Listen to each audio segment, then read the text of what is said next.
Oh, you know what I love? Sports. Love sports. Sports. When When it comes to Texas A&M. Where are you getting this information? Let me tell you. Welcome to TexAgs. TexAgs Live. I feel like I should be listening to the theme song from the Jeffersons. You know, we're moving on up. We will develop men, we will graduate players, and we will win championships on the field. It's a blessing to be in this position, and we're just thankful to be here. We're thankful to have the opportunity to go out there and play in front of the 12 man. He is a guy that has gotten better and better and better. He's just got that dog in him. It's been special. The 12th man this past week was unbelievable. And this is a real program. It's not fake. This is a real place. And if you want to be really good at football, this is a really good place to be. You know, if I'm betting on anybody, it's the Aggies.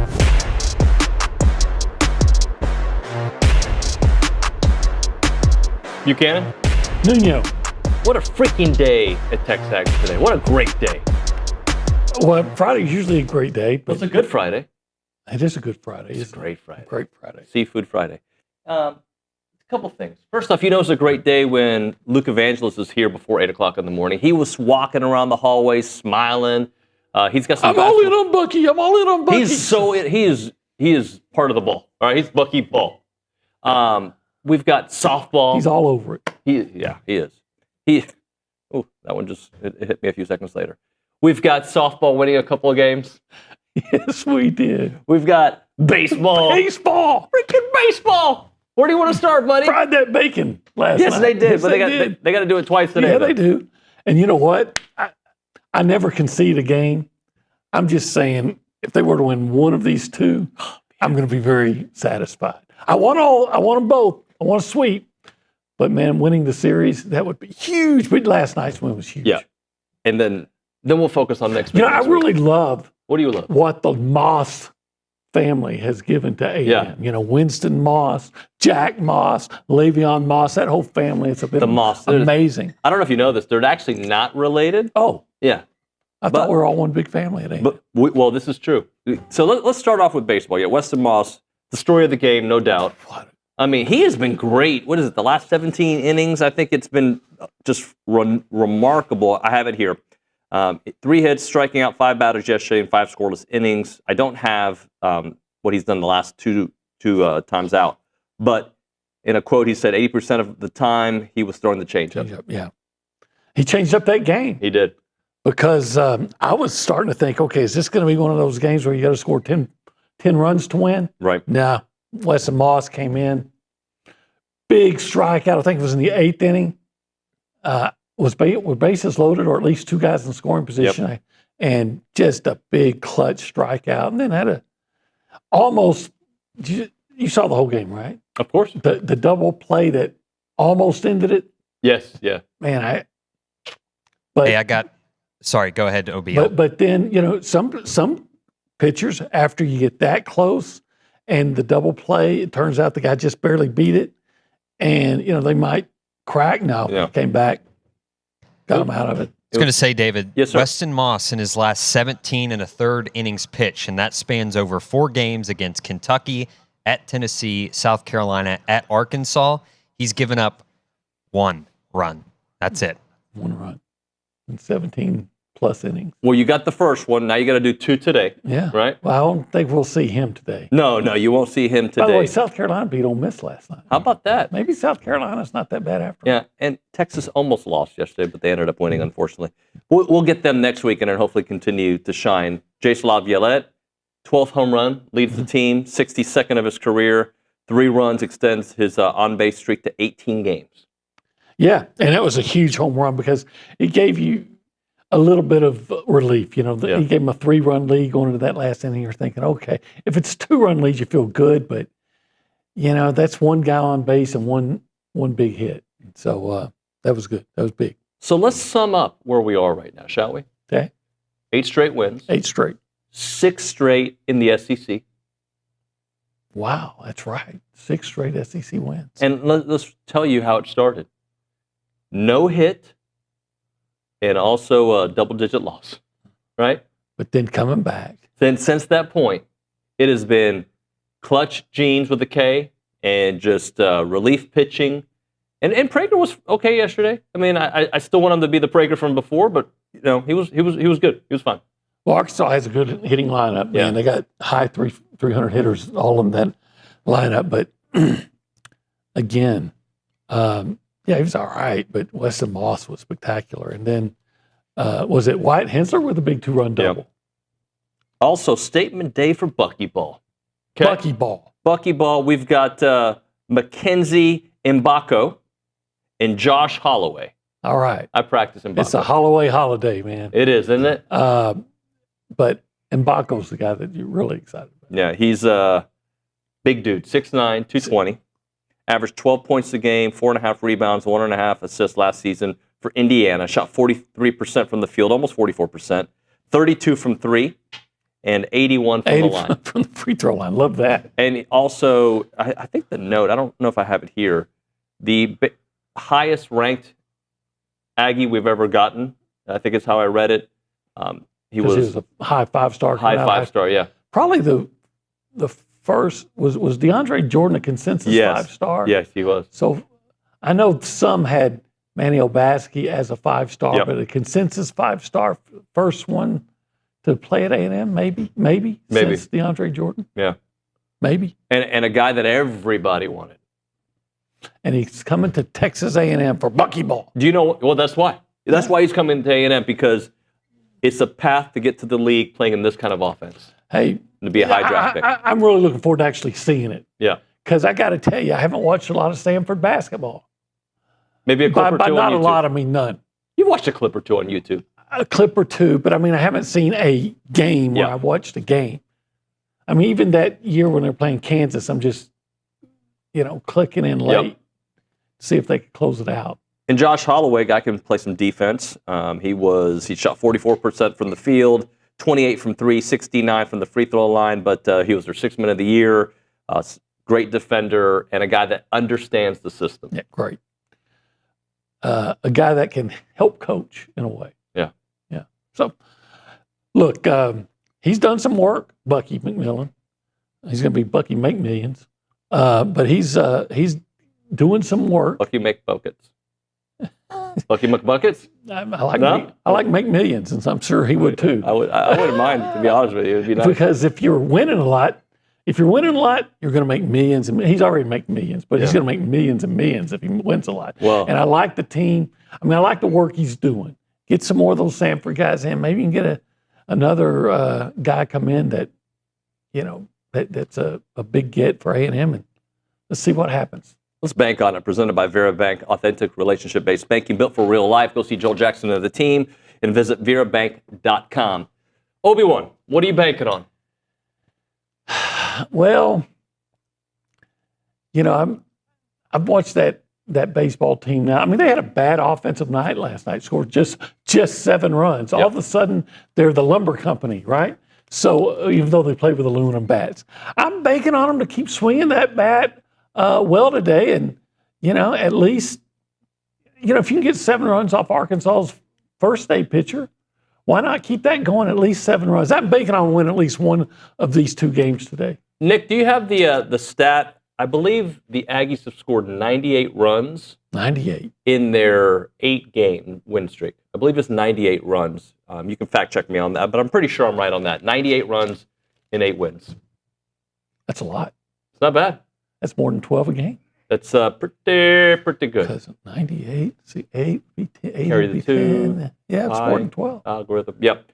Anyway, I'm going to bank on they're going to win the series. The win series, okay. All right. And no insider information. Luke may be laughing at this. The Aggies will get another guy this week, and we're going to be like, all right, here we go. What do they got, 6 now? 6 players on the basketball team? Yep. It seems like every time they win a baseball game, they get a basketball commit. Yep. So, keep them both going. Sweep softball? Oh, yeah, of course. Yeah. Yeah, I mean, softball, they had to grind out those victories. But they ground them out. But they did. Well, was it Coach Ford on Wednesday? She told us, hey, Missouri's good. You look at their, I think it was Troy Vidalis, actually, and I followed it up with a question to Coach Ford. In their losses, I think it was 7 out of their last 8 losses have been by 1 or 2 runs, and that was exactly what we saw yesterday in both games. Yeah, you know, good teams win close games. Yeah. Mac Barbara with a 3-run homer yesterday. Return of the Mac. Mac Barbara. Hey, by the way, I don't know if they know. What show are they listening to or watching? Well, this is TexAgs Live. Yeah, we're presented by who? Okay, we're presented by David Gardner's He's a Jewelers. good guy. I like We're in the Rollo Insurance Studio. Yes.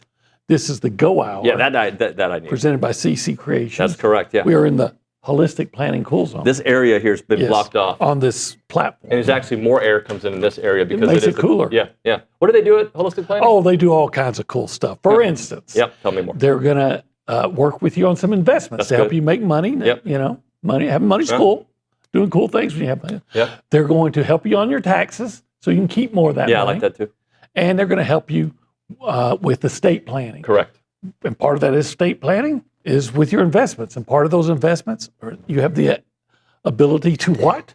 InvestinProSports.com? Yeah. What a question. I didn't know that was coming. Yeah. If you want to be a part of the conversation this morning, you can do it multiple ways. You can call us up, 979-693-1150. That is the Bucky's Catering Hotline. You can text that number as well, 979-693-1150.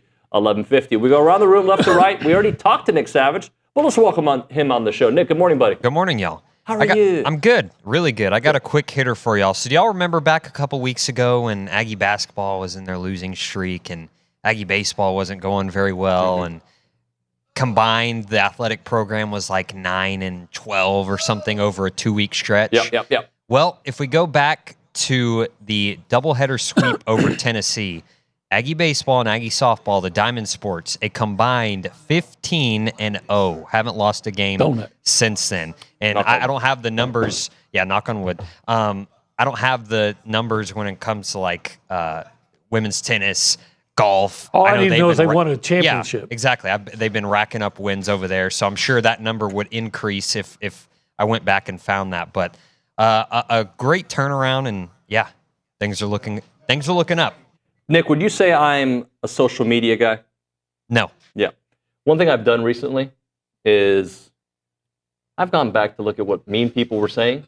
Okay. In fact, we may do a Jimmy Kimmel mean tweets one day about what people were saying about TexAgs, what they were saying about Billy, what they were saying about Coach Early, what they were saying about the baseball team. I've gone back.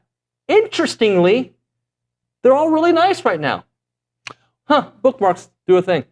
Yeah, they're really not really nice. Really nice. Well, like complimentary. Not of us, of course, but of Coach Early and the team. Well, when you're winning, what can you say but nice things? That's why, even right now, let's look at the whole sample size, right? Not a sample size. Let's look at the whole shebang. Whole picture. The whole picture, right? Right now, it feels great. Right now, it does. I hope it feels great in May and beyond. Yeah, me too. To tell you the truth, I just hope that it feels great by the time Friday is over. Yeah, that'd be great. Just keep winning today. A good Friday. Live in the moment. Yeah. Let's go to the Angry Elephant News and Social Center back to back. Maria. Like Drake. It's Maria Griglione. Who's calling my phone? Who's calling my phone? Nokia. What's going on, Maria? Good morning. Happy Friday. How are y'all? Happy Friday to you. Good. The number 6 seed Texas A&M equestrian team defeated number 3 seed Oklahoma State in the NCEA quarterfinal action yesterday afternoon at the World Equestrian Center. With the win, the Aggies are 9-7 and are heading to the semifinals for the second straight season, and the Aggies are taking on number 7 seed Georgia in the semifinals today at 8 a.m. So right now, actually. Right now. Tana McKay, go get it done. She's a great coach. Great. You riders ride well. You horses jump fast. Hi. Hello. Cheerio. Oh, hey. Maria, what else do you have for us? Yeah, women's tennis too. The number one Texas A&M women's tennis team starts its trek for a conference double with today's quarterfinal round of the SEC tournament. The Aggies finished the regular season with a 23-2 record, including 14-1 in SEC play. In the conference finale, Texas A&M took down the number 1 Georgia Bulldogs in an epic 4-3 win, and they look to continue their dominance of an 8-match win streak in which the Aggies have outscored opponents 34-5. 34-5. Look at that. All right. I mean, we win in everything. When you have a dream weaver leading the pack, the dream weaver. He's great. Let's take an early break because Luke Evangelist came to work today early to talk basketball. Okay. Yeah. Then we're going to do a whole thing on RC Slocum. Dave Wilson, our buddy, is going to join us at 8:35. So we got a loaded 8 o'clock hour. So we should probably hit a break earlier than we typically do. But today is Friday. Okay. Friday. Yeah. Yep. Some people can't have meat today. That's all right. Yeah. But if you can have meat, and I can, but you know what you can't have? You can have queso mac and cheese right now. Heck yeah. Go do if it. I had some. Well, it's not open yet. I would eat it. But Where would you go? I'd go to 1775. Would you drink the cheese? Oh, absolutely. Yeah. Would you dip the bread in it? Yeah. Finger? Yeah, my finger even. Yeah. Look, it's a good Friday, but it's a great Friday if you get some 1775 barbecue. Every Friday, every day, every Thursday, Friday, and Saturday is a great when you go to succulent brisket. Succulent brisket. Yeah. What else? Yeah. Oh, that jalapeno cheese. That's your thing. Sausage. I love it. Yeah. Bite into it. Just rip it and out of your pork mouth. ribs. To celebrate that. Beating Arkansas. Yeah. Just devour the pork. Yeah. Best part is when you a little bit stays on your hand and you get a little nibble later. Yeah, get some in your teeth. You have to get it out and then eat it again. Oh, that's the best. Yeah. Turkey. If you're watching your weight like David does, but not me, get the turkey. I get and then other of course, food too. the queso mac. The queso mac and cheese is so good that even David will eat it. I'll drink it. I'll eat it. I'll do it all. It is 1775. Call them up at 979-492-6241 or go to 1775txbbq.com. I love it.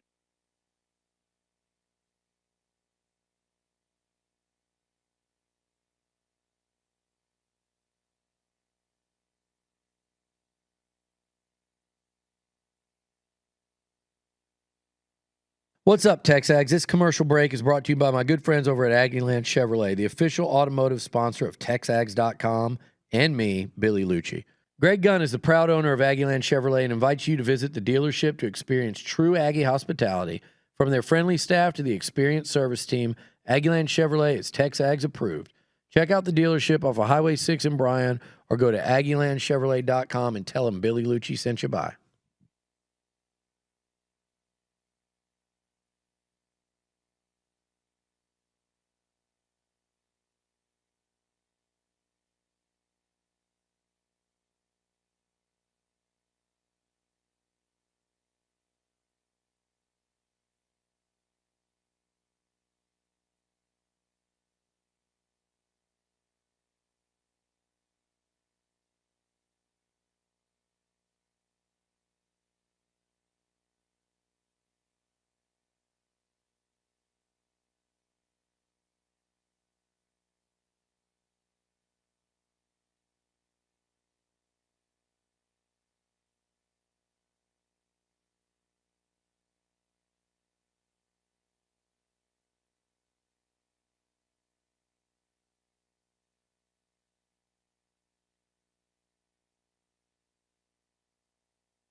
We're back. TexAgs Live, presented by David Gardner's Jewelers, Rollo Insurance Studio. Go Hour, presented by The Warehouse at CC Creations, David Nuño, Olin Buchanan, and a happy camper, Luke Evangelist. Very happy camper. Let me tell you the truth.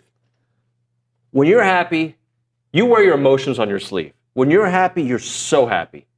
And when you're sad, you almost have a breakdown. A breakdown Well, is I'm crazy. going to remind folks the joke that Richard said, I think it was Richard, when the Aggies lost in the NCAA tournament. Yeah. And we did our post-game wrap. It did look like a funeral, okay? And now Bucky Ball is just getting guy after guy, and you're just on cloud nine because you're Mr. Basketball. Bob Uecker was Mr. Baseball. You're Mr. Basketball. Isn't that just like why you love college athletics? Because you can be down in the dumps, and it's just, where's the program go from here? There is no hope, and then soon enough, a week later, 2 weeks later, you have hope. Isn't that what's going on with baseball right now? Yeah. It just seems like the stat Nick gave about the Diamond Sports turning it around happened to coincide with Bucky McMillan being announced as Texas A&M's head coach. And look, if he can fix the Diamond Sports, there was no fixing needed with Trisha Ford's team, but if the Diamond Sports are playing like this since he was hired, can you imagine what he's about to do on his own sport on the basketball court? America! I hope he I'm going to give Ford an early credit for fixing baseball, and I'm going to be open-minded about Bucky McMillan. I'm going to support him, but I'm not going to get euphoric until I see him start winning on the court. Luke. Yep. Maybe I'm jumping the gun there, but like after waiting a while to get some guys, the guys he's been getting seem to move the needle, especially the last one. And it seems like he's got a pretty good close rate. 100%. Yeah. When you take a visit to Texas A&M and Bucky McMillan and his staff are trying to recruit you, more times than not, you're gonna leave with a video of Nokia playing, which I was surprised to learn David actually knows that song. Why don't people act like that? That bugs me. No, it's just... I'm sure jams it. No, he has no idea what Nokia is. Can we hear that on the way back, Carson Stein? Go ahead. Yeah. And it's just, Bucky the Closer is what I've been calling him in our group chats. Yeah. Because really, his ability... Right? I'm taking a page out of your book. I'll come up with something better. Bucky McMillions... no one can top that right now, Bucky but I will. McBuckets. Come on. When they start scoring 100 points a game, Bucky McBuckets. Yeah, I mean, I guess. I don't like your attitude at all. I don't like your demeanor. I just think Obi's was much better. Anyways, what I was saying was... Everything's about money with you guys. NIL. He has a product without even proof of product in the SEC.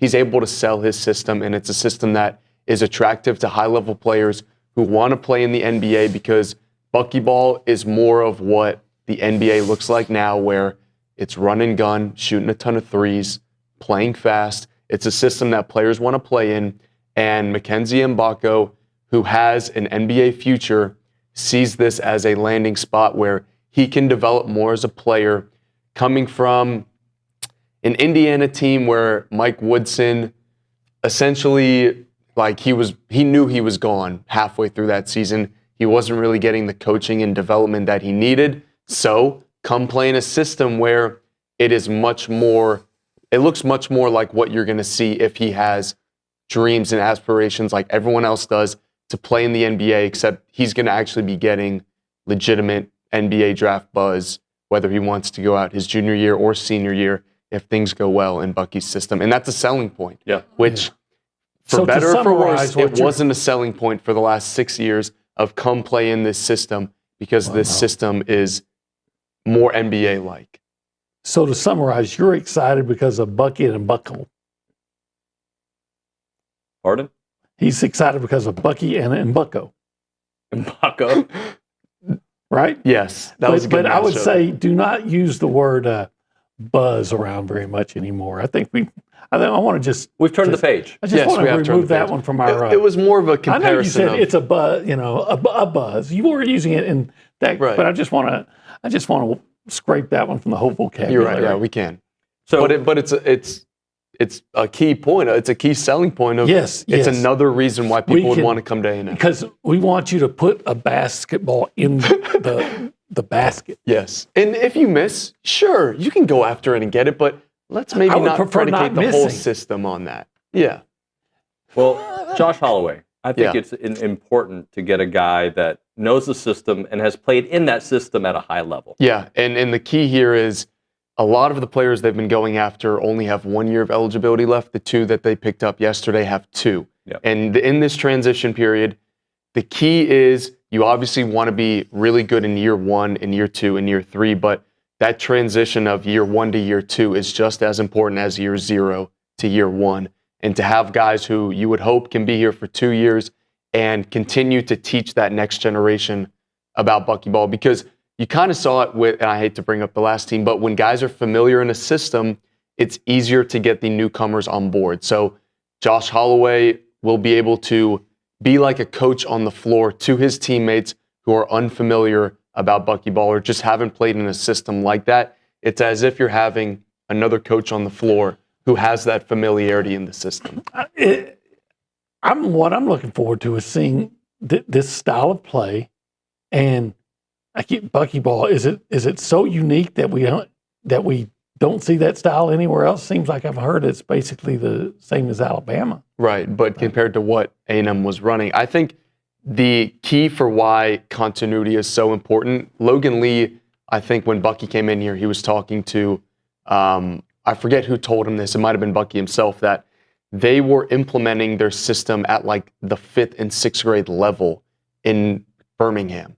Because when these kids are playing in this system for almost a decade or 8 years by the time they've finished high school. Which would almost be a decade. Yeah, it would almost be a decade. Yeah. It's just, it works so much better when it's like second nature to them. And I'm not saying that 2 years in the system is the same as having 8, but it's better than nothing. And when you're looking at building a roster for the future, you got to start with some guys who know that system like the back of their hand and love playing in that system. And Josh Holloway is one, and you may see them add another. Luke, one more thing with Holloway, too, to me, there's certain things that travel no matter what league you go to, conference. Defense travels, right? If you're a good defender, there's a mindset, there's an intensity. Yes, there are some athletic traits, of course, that add to it. But I think the really good defenders I've seen throughout the years at whatever level bring a certain mentality to the floor. So that should travel. Yeah, I mean, he was first team all defense in the SoCon. He was 6th man of the year like that. The SoCon is one of the best mid-major conferences. Like, we've obviously talked about that. But the level of player that you can get from that conference is someone who can immediately come in and contribute in the SEC. And I know people are always saying, you don't know how mid-major transfers are going to work out. Well, I can tell you that 4 of the top 6 scorers in the SEC last year were all from the mid-major level. Right. Guys from the Ohio Valley Conference, from the Missouri Valley Conference. So I think people shouldn't be too quick to judge about what college someone came from, and especially when they're coming from Samford, that experience is so valuable and something that truly cannot be replicated. Luke, good stuff, man. Thanks very much. Hopefully we have a lot more to get you on the show next week. Yeah, just have me on Monday. We might have some good news. My new thing with you is book you at 8 o'clock. That's my new thing. I'm ready. I'm ready anytime. Thank you, Luke. Appreciate your good work. We'll hit a break here. When we come back, we'll talk to Dave Wilson, talk a little RC Slocum. He had a great column on him earlier this week, so we'll break that down. Right now, we're talking about Heritage Films. They make documentary films about your family business. But when it comes to preserving your ranch or your farm's legacy, it's not just about capturing those pretty pictures. There's a lot more that goes into it. Heritage Films' new Farm and Ranch Films understands what really matters. They want to tell your story by transferring the values that you built your operation on and the generations who are going to inherit it. Chance McClain, a good buddy of mine, has interviewed thousands of people across America and discovered something profound. They aren't just businesses. They are blueprints, for building character.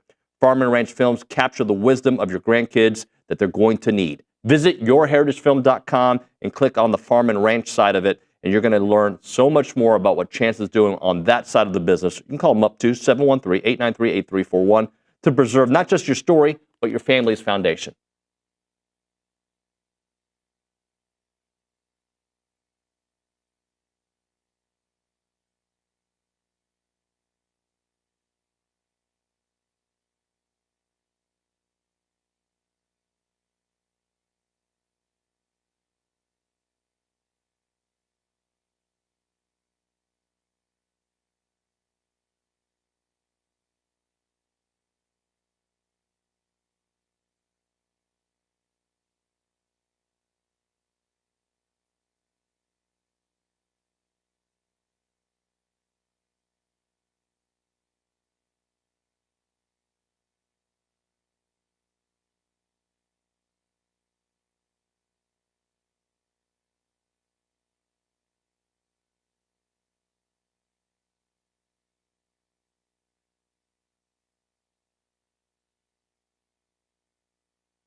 think, Opie?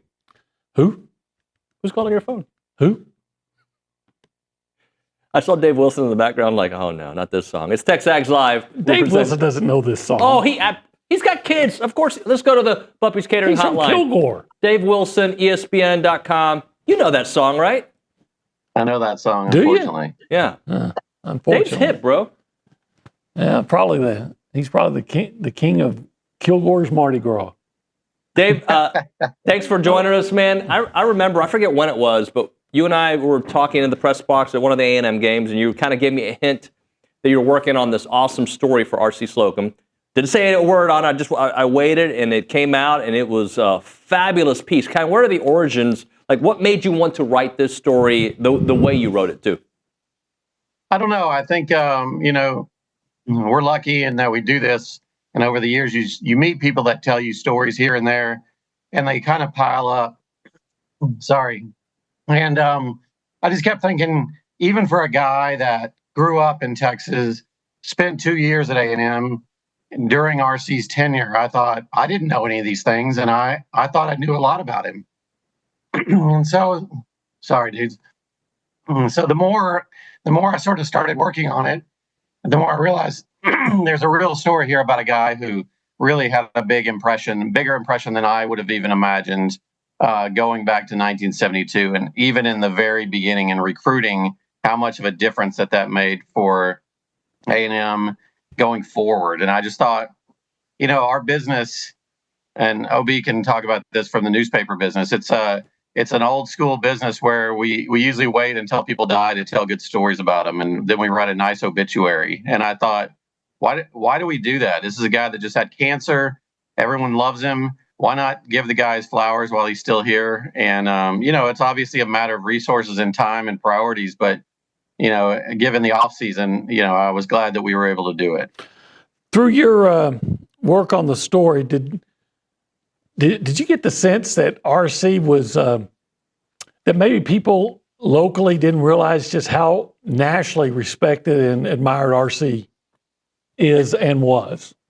Yeah, I don't know. He doesn't, he's very modest. And, every time I would say, I really want to do this story, he would say the same thing, exact same thing. Oh, Dave, I'm just an old man that's had my time.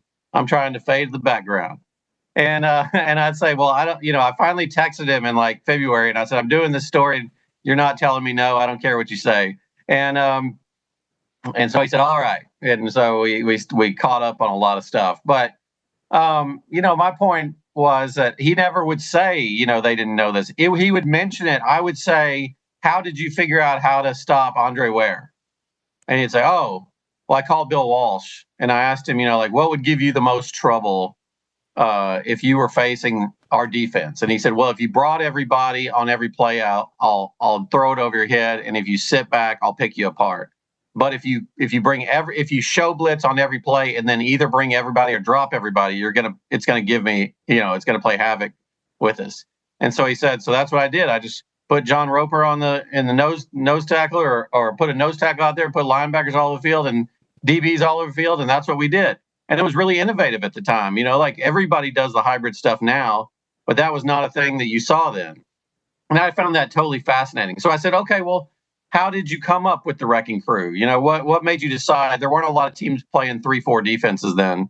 And he said, oh, well, I always wanted to do it my way. Like we weren't very good on defense the first couple of years I was coordinator. And so I thought, well, if I'm going to do it, I want to do it my way. So I went to see Wade Phillips and what he did. And, Wade and RC had kind of grown up together, so they knew each other. And then he said, and then I went to see Parcells and Belichick and watch what they were doing with Lawrence Taylor. And then I came back and signed Aaron Wallace and John Roper. And you're just like, what? And so maybe he didn't think that, but I didn't know that. And I thought, I'm a guy that was up in the stands, watching him. I watched him my whole life, and I didn't know any of these things. Talking to Dave Wilson here on TexAgs Live, presented by David Gardner's Jewelers. Talk to us about his humble beginnings and how that kind of molded the way he would coach the rest of his career. Yeah, I think he came from, literally the projects of Orange. And your audience here knows that a lot better than the national audience does, what that means. And he grew up in an old shipyard, basically. And he was a He delivered the Orange Leader newspaper, and he was a shoeshine boy. And, everybody around A&M knows he still got his shoeshine box at his house as a reminder that if you don't do things right, you could end up back shining shoes at any point. So I think that is exactly how it influenced him, that he never wanted to do it wrong and end up back shining shoes. And so he treated everybody the same. He made relationships with people. Archie Manning told me, he's like, I didn't know RC until we visited with Peyton. And a lot of Aggies don't even know that happened. We didn't follow every step. And he said, we came to visit with Peyton and we were just blown away by him. And now we talk once a week. And so I think that's been years. I think that's the kind of appeal he has to people. Bill Hancock told me rarely did they have anyone on the college football playoff committee who, when they spoke, the whole room got quiet and everyone listened to what he said. And there's just, the story was so long, it was too long probably, but there's so much I left out.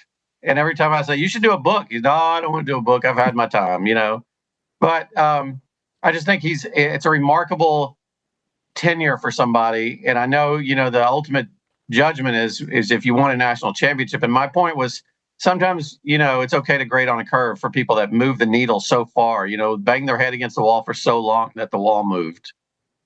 Can you imagine a coach in today's football get fired by the program that you've given your life to and then stay there even when you've had other options to move on, good options too?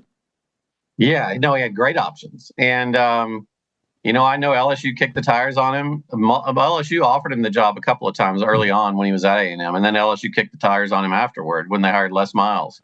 I know the Arizona Cardinals offered him the job. I know Baylor really wanted him. Houston wanted him. Why wouldn't you?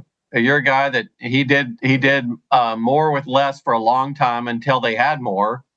And then the expectations, I remember in 2002, Ivan Maisel, who ended up getting to be sort of my mentor here, wrote a column about RC. I went and looked it up about him being on the hot seat. And if you read it now, it's really remarkable how just even-keeled he is, even in that case. Everyone knew that the rumors were swirling.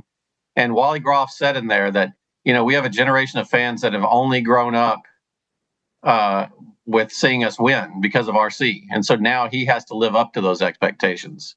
Talking to Dave Wilson here on TexAgs Live. Dave, let's talk about this man just being a warrior. He beat cancer. We talked about him staying in this community.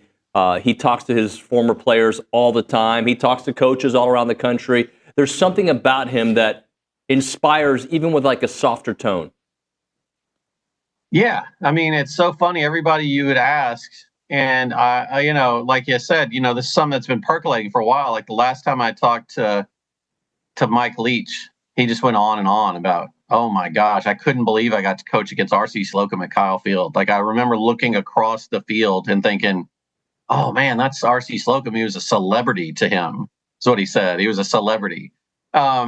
And, Leach was an Emory Ballard guy, and he loved all those guys. So he really respected him, and I said, well, you're the guy that got him fired. Why are you talking like this? And he said, what do you mean? I didn't want to get him fired. I love the guy. But I think he just is a very humble guy. And I didn't really answer Olin's point, but I asked him one time, how can you stay here when they fired you and two of your assistants after you, And he said, well, Aggies didn't do that. Just like one or two guys did that. And he said, I realized if I wasn't coaching with Aggies, I was hunting with Aggies. And if I wasn't hunting with Aggies, I was fishing with Aggies. And I went on golf trips with Aggies, all my golfing buddies. Why would I want to leave?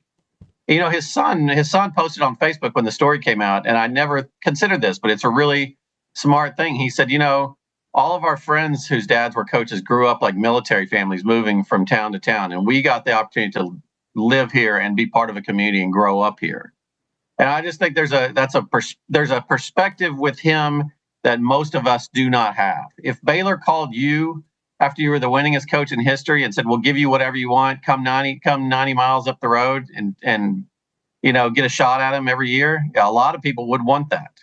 He said, well, why would I want to do that? I've already established I feel like I'm a good coach. Why do I need to prove anything to anybody? I think that one of my favorite stories from your story is the recruitment of Dan Campbell, and just kind of showed really what RC was and who he is just at his foundation with that recruitment of Dan Campbell. Yeah, I think there's a lot of people, and I know the Aggies well. There's a lot of them that were like, well, it didn't matter. We shouldn't have had to settle for taking scraps or leftovers. And of course they shouldn't. And he didn't ever want to, but he did know.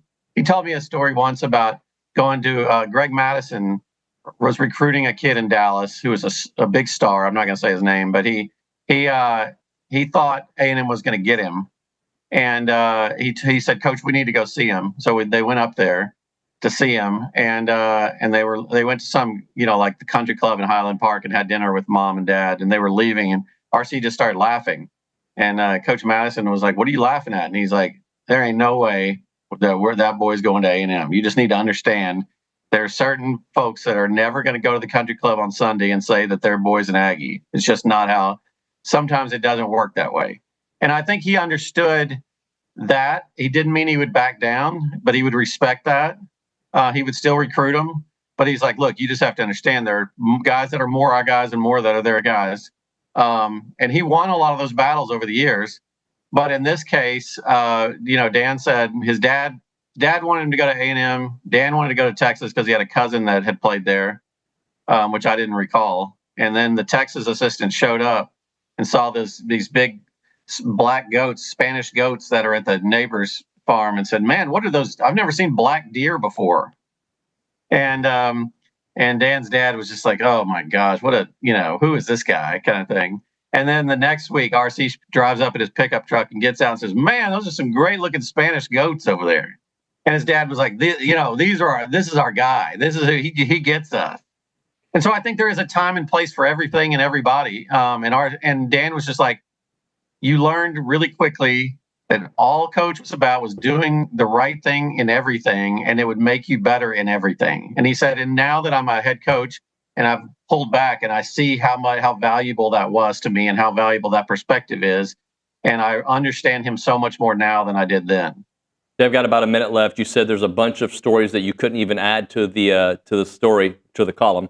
So do you have maybe one or two little quick ones you want to drop us with? Man, I don't know right offhand. I just told a few of them, but I do think it's just it's a remarkable thing that he was embarrassed about this story. He didn't want to tell this story. I wore him out about it for years. It meant a lot to me to tell it just because I feel like it needs to exist on the record somewhere. It's not, but I do think I just wanted to say that I think, we all were frustrated. Nobody wanted to win a national championship more than he did. Nobody did. And, he was up against a lot of things. He had a lot of things. He probably had more resources than some other places did. But I do think, when people say, well, he never won one. Well, nobody, if you know that guy and you know what this place means to him, nobody wanted to win one more than he did. And you saw that at the game last fall, at the Texas game, when he just walked Aggie Park all day and just couldn't have been happier to see everybody and do that. Dave, great work, man. Thanks so much for joining us. We'll talk soon, all right? Thanks, guys. See ya. Dave Wilson there on the Bumpy's Catering Hotline. We'll hit a break, come back with Around Aggieland and some closing thoughts. Bird Dog time. They want to maximize your ranch's potential, and Bird Dog does that. If you're looking for premium honey access, or if you own land and you want to maximize that potential, Bird Dog is your solution. They're an Aggie-owned company with connecting hunters with exceptional experiences. I've done it. It's a fantastic experience. They're an Airbnb for hunting. If you want to book a hunt, they can do it for you. If you're a landowner, they're expanding their services to help you maximize that profitability on your land through increased revenue sharing and also expert tax benefit aggregation beyond just your basic ag exemption, specializing in consulting and delivering about $100 to $500 per acre of revenue per land. From first-time hunters to seasoned outdoorsmen, Bird Dog is committed to preserving that hunting tradition that makes your family so special. Check out the website, birddogit.com. That's birddogit.com.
One of my favorite things ever just happened. Welcome back to TexAgs Live, presented by David Gardner's Jewelers Rollo Insurance Studio. Around Aggieland, presented by Normandy State Bank. Normandy State Bank, rock solid banking. The website is normandystatebank.com. Let's go to Kaylee Dreyer. Good morning. Actually, we're actually not on the air. I was kidding again. We are. I can see it now. Earlier, I didn't act. I just said her name and she thought we were on the air. But hello, Kaylee. How are you? I'm okay. Good. Well, me too. Opie's doing well too, by the way. I'm doing well. We had a lot of exciting things happen yesterday, starting with Aggie softball. They had a doubleheader and won both games against Missouri, taking game 1 7-5 and game 2 4-3 in 9 innings. This marks their 14th straight win and 8th straight SEC win. And moving on to baseball, they also had a great night, beating number 2 Arkansas 7-4. This marked their 8th straight win and 3rd straight over a top 2 opponent on the road. And now moving on to volleyball, Jamie Morrison added to his staff, adding Joe Skinner, now as a full-timer with 14 years of NCAA experience, and his title is now Director of Analytics.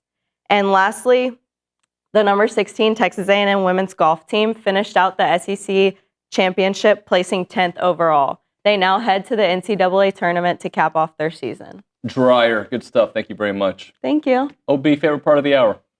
I think this discussion with About Dave RC. about RC. Yeah, that was great. I've admired him so much. I've just always liked the way he handled himself professionally with us as reporters and appreciated it. Well, what was that, 2002? 2002. When he got let go. I remember I was actually working for the Mavericks at the time, and I was one of those who was like, I was ready to move on from RC.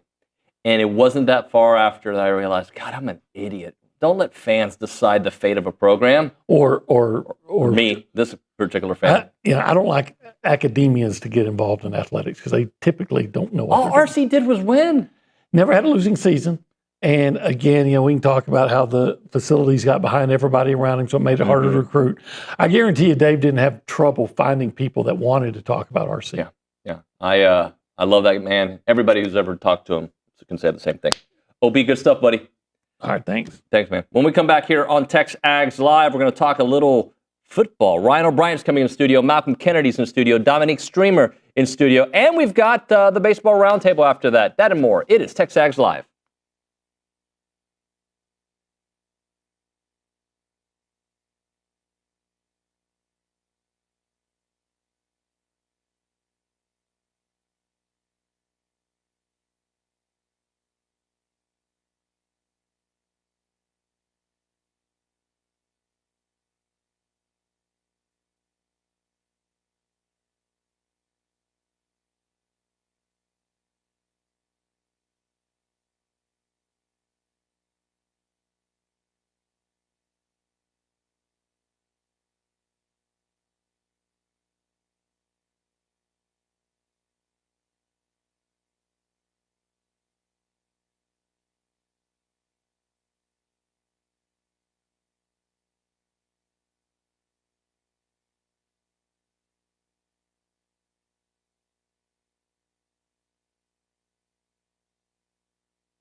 And we're back, TexAgs Live, presented by David Gardner's Jewelers, Rollo Insurance Studio. This weekend, 3 former Aggie football players are coming together to give back to a youth football camp in Bryan. We got Ryan O'Brien, who was here just a couple of weeks ago. What's up, man? How you doing, brother? Good to see you, man. Malcolm Kennedy, key wide receiver during the Johnny era and a little bit after. What's up? Howdy. Good to see you. Good to see you again. Dominique Steamer, what's up, man? Howdy. It's been a minute. Yeah, it's been a while. You played here early 2000s, right? Yes, sir. Yeah. Yes, sir. How much has this place changed? Oh man, tremendously. It's totally different than when I was here. Yeah. Yeah. No, night and day. Yeah. So let's start things off, Ryan. Last time we were here, we focused a lot on your humble beginnings and throughout not only your career but getting to Texas A&M and even after, right? Yeah. I think a lot of that goes into why you give back so much. Talk to me about the camp and why you do it. Yeah. I would say the big picture that I have is, we live in this travel ball era, youth sports era where, you got to pay in order to do this or to be able to learn how to do different things. And my football camp is just an easy way to bring the community together. Don't have to pay for anything, which how it used to be back when we were kids, right? Yeah. And we be able to impart into the young people what we've been blessed with knowledge about how to play the game. And that's how we've been able to get to the point that we've got to is by, we were given things and it's time for us to give back and do it in a free way where we don't got to charge kids. So it's a day to be able to do that. So, yeah, for sure. Malcolm, why are you involved? Number one, brotherhood. Yeah. I've watched Ryan, whether he knows this or not. When I first got to A&M, I had opportunity to watch what he did, and being the 12th man was special. And I seen a guy that worked hard. I'm from a small 1A school in East Texas, so I knew that was what it was going to take for me to get to that same point, and it happened. So coming here to this camp is another opportunity, like Ryan mentioned, for us to give back to kids in the community and then build something in them that they can build in others later when they get to be the same age or older than us.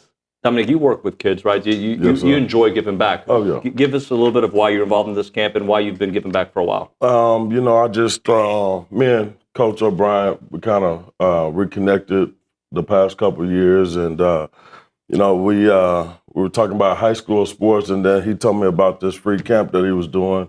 And, of course, I'm all about giving to the kids. And so I told him, sign me up. Yeah. Yes, sir. So, Ryan, talk to me how kids can get involved. You said it's free. Can they still sign up? Is it too late? Yeah, they can still sign up today. Okay. Today I have to make the deadline today because we're getting a lot of great sign-ups. So I got to cut it off today. But if you want to do it, go ahead, go to my website, ryanobrien.com, and we'll get you all set up. So we're ready to go. What are the particulars? Give us the times and everything. Yeah, so at 10 a.m., tomorrow at Travis Fields, we'll have the 4 to 7-year-olds go, and that's more beginner type of drills. First, learning how to play the game of football. We're going to have a wide receiver drill where Malcolm will be at. We're going to have an O-line, D-line drill where Coach will be over there, and then we'll have a quarterback. We'll have a tight end drill. So just learning the basics of the game. Our intermediate group, which would be from 8 to 13, 14 years old. That's more advanced skill work where you'll learn, how to run different routes, how to maybe get off a defender. We'll have a safety group as well, so we'll learn, different nuances with that. So you'll really get the inside part of football, as well as having free food there. We talked about last time how HEB has helped and donated a lot of food for us. So we got plenty of food. So you just come to get something to eat, just come on. Come on. Malcolm, catch us up. Are you still in Pearland? What's going on with your career? What's going on with your life? Yes, sir, man. It's all this life is synonymous with football. The game has taught me so much. And being at A&M, sticking to the traditions, the morals, the values, the ethics, the same in life. I'm still at Pearland, still growing, promoted since the last time I was here. So now I'm in public works and I'm a superintendent there. Okay. Dealing with stormwater and also a volunteer firefighter now. That's what's up, yeah. I'm SFFMA certified, so I run some calls here and there. But like I said, it's good to come back, man, and be able to impart all the knowledge and the wisdom and the things that happen after the game, but also being here to be the gateway for these younger players in the community to to see what the game looks like on a higher level. All right, so Ryan's going to laugh and they'll make fun of me in the back, but I got to know about training to be a firefighter. Talk to me about like what you had to go through, and you got to be physically fit, you got to be mentally fit. Just take me through that. It's everything that I think, and my brothers here can attest to this, everything that you do after the game of football, which is, for most of us, our life anyway, it just takes you right back, right? So everything, the flashbacks of camp, you know, getting up early, you look at that itinerary and you got that whole day and all you see is meetings and practice and meetings and practice. You know, you just go back to it and it just never leaves you, you know? So it's like getting on the bike again. And firefighting is just another thing for the community that I was able to do and be interested in. It keeps me going, gives my kids something to look up to, and once again, just spreading the good Aggie news around and keeping that going. Dominique, catch us up with your life. So I'm coach. I'm a coach in offensive line over in Chilton, Texas. Okay. Kind of 2A school. I'm the head golf coach. We just got done with regionals just yesterday. My player placed 15th. All right. Eighth place medalist. You know, he's a junior, so next year hopefully we'll go to state. That was the goal this year. And of course, you know, I'm in Temple, Texas, where I was born, raised, and everything. And do a little youth program with a friend of mine who's he's you know, with the other team. He's from UT, but yeah, you know, it's just about giving back to the youth, you know. Yeah. And, you a big golfer? Not so much, man. I just drive the carts. Okay. And you mentor the kids? Yeah, of course. Yeah, of course. Try to get them, you know, to do better than what they believe they can do. You know, just like our coaches did for us. You know. Why'd you come to A&M? Because it was close to home, and I wanted my parents to be able to see me play. Yeah. My friends and you know, the people at home, the support, and then you know, back at home, you know, Aggieland is everything. So you know, that was the main reason. Yeah. Malcolm, why'd you come to A&M? Jeez, man, I got so many reasons I could write a book on this. Let's do that. I was actually playing, and Coach Jordan was recruiting at the time. You know, Coach Jordan, and he was recruiting another player and saw me and gave me an opportunity, man, and I thought the world of it. And I came to A&M, visited. It was just like home, traditions, morals, values, everything was small at the time. Now it's huge, but it just felt like home. Yeah. And then the whole motto was, "This is home." So I was like, what better way, you know? Yeah. And it's in the crossroads of Texas, right? You know, everything's pretty equidistant, all the major cities. So, like Dominic said, the family, you know, they were able to come and be close and be home, gave them an opportunity to get here and watch me play. And just everything that the coaching staff was doing at the time, man, it was raising men. The people that Coach Sherman recruited were mature. And they taught me a lot, especially Ryan Swope. Shout out to Ryan. Yeah. Taught me a lot, man. And Tannehill, they kept us grounded, and that was the reason I came here, because of those guys and the environment. Ryan, you told us last time you were here why. I want to find out your favorite moment on the field. Game moment. Maybe it's coaching. That's a good question. Yeah, I want to hear from all you guys. That's a good question. It's automatic for me. We actually won. This is against Texas Tech in Lubbock. Okay. And we didn't win in Lubbock in maybe 16, 17 years. It felt And this is like 2009, 2009. And we lost the previous week to Kansas State in Manhattan, like 60-0. Like, it was unbelievably bad. It was like the worst game I've ever seen, ever been a part of. And Tech beat Kansas State by like 21 points or something like that a couple weeks before that.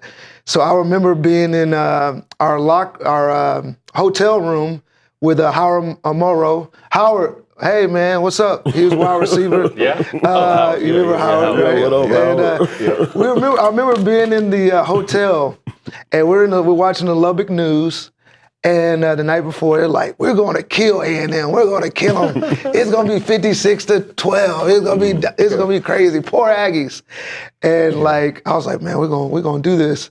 Yeah. And we went into Lubbock, man. And I remember saying a prayer as I usually say a prayer as I go into the field.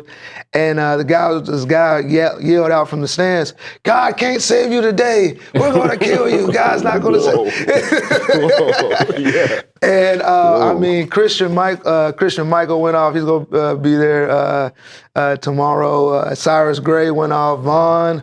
I mean, we just played a great game. Mm-hmm. We ended up winning by 21 points, beat them by 21 points. And it was cool. And I remember at the end of the game, I was like, thank you, Jesus. And I was right there next to that guy. But the celebration in the locker room was unbelievable, man. We just to be able to fight back, and that was Coach Sherman's second year. Yeah.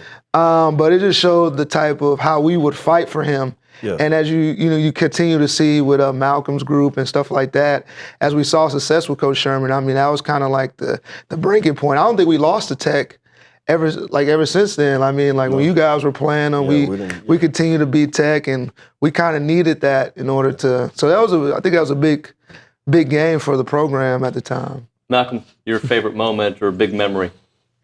Man, there's so many. I just remember one specific. My redshirt freshman year, I wasn't even playing yet, but we were good enough to make it to the Cotton Bowl in Dallas, and we played LSU. And I remember standing on the sideline, and when you practice with greats and you play around greats all the time, you get used to seeing what they do, and you sometimes fail to realize how great their work is. But Von Miller, I saw him put a move on a offensive tackle, and I mean, I'm a receiver, dude, and I saw this. I see him get in his stance. He's getting ready to come off the edge, and typical Von playing the joker position, man. He's messing with this dude. Did it to me in practice every time. So I see this guy perfectly time the snap, jump to the outside of the left tackle's left shoulder, come back inside, and then spin back outside.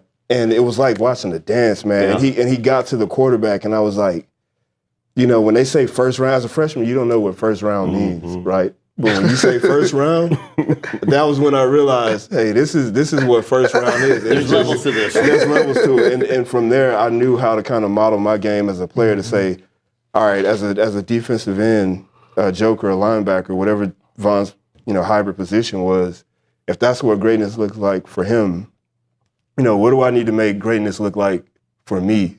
So the next freshman that's standing on the sideline can watch my craft and say, what do I need to do to be like him? So that was my pretty much aha moment. Like, okay, I'm here. I'm in college. This thing is going. That dude is amazing. Dominique? Yeah. What was your favorite moment? Well, I was here 2001 was my freshman year. So 2002, Reggie McNeil came in. He was a freshman, and his first start was Oklahoma.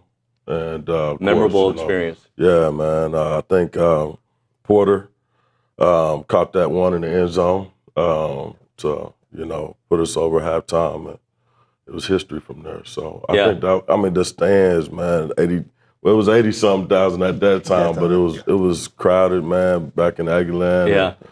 Oh, it went bonkers that day. I bet it did. Man, it was hard to hear, man, and defense stepped up. We had a couple of first rounders on the defense at that time too, Kenny Man and Ty Warren. Yeah. But they showed out that day, man. I remember that day clearly. Yes, sir. Let's close out with this. Each of you guys just give me about 30 seconds on the future of Aggie football. Coach Elko, what he's trying to build. Got the spring game this weekend. Yeah. I know you'll be busy, guys, but it'll be happening somewhat in the same time. Talk to me about Coach Elko. Yeah, my interactions with Coach Elko and their staff is just awesome people. Awesome people. They understand how to bring back the former Letterman, and also just how to interact with recruits. I'm hearing nothing but great things from recruits as well. But they're also football people, and what I mean by that is they work with what they have. And I think they understand that if this is not working, we got to make adjustments. So I'm very optimistic about what they can do. I think it's a little bit different with the transfer portal, but I'm very optimistic for sure. Same. Last time I was here, we played in the Legends game. Coach Yoko came out and shook all of our hands before he walked off the field. Mm-hmm. And little did I know the season they were getting ready to have would turn into what it did. And I'm proud of him for doing that in his first year. So, man, keep doing what you're doing. One thing I will say, just continue to keep the players in it. It's a whole different landscape in college football now than it was when we were there, right? With NIL and the transfer portal always being consistently wide open.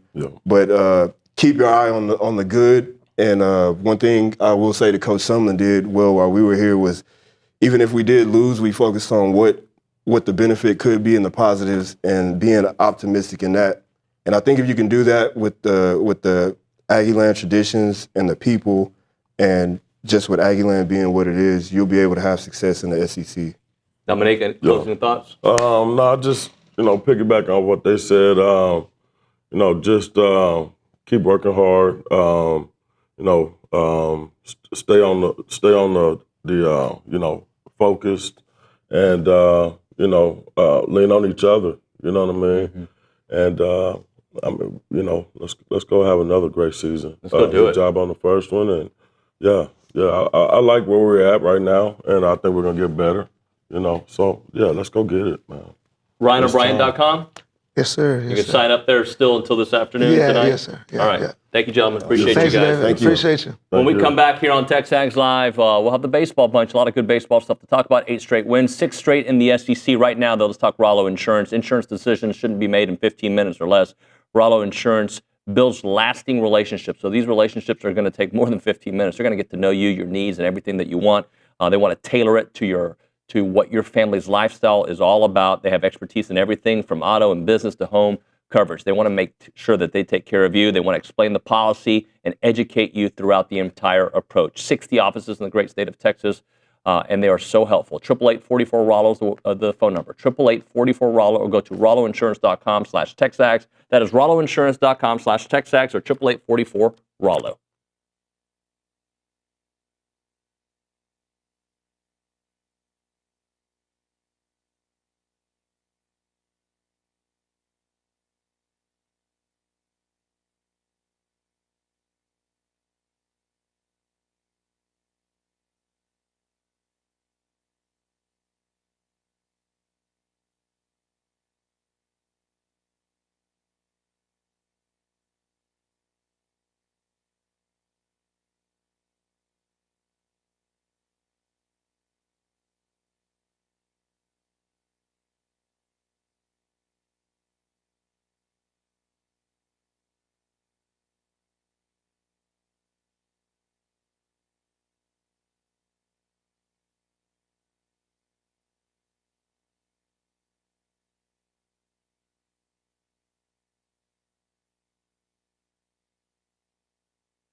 Here we go.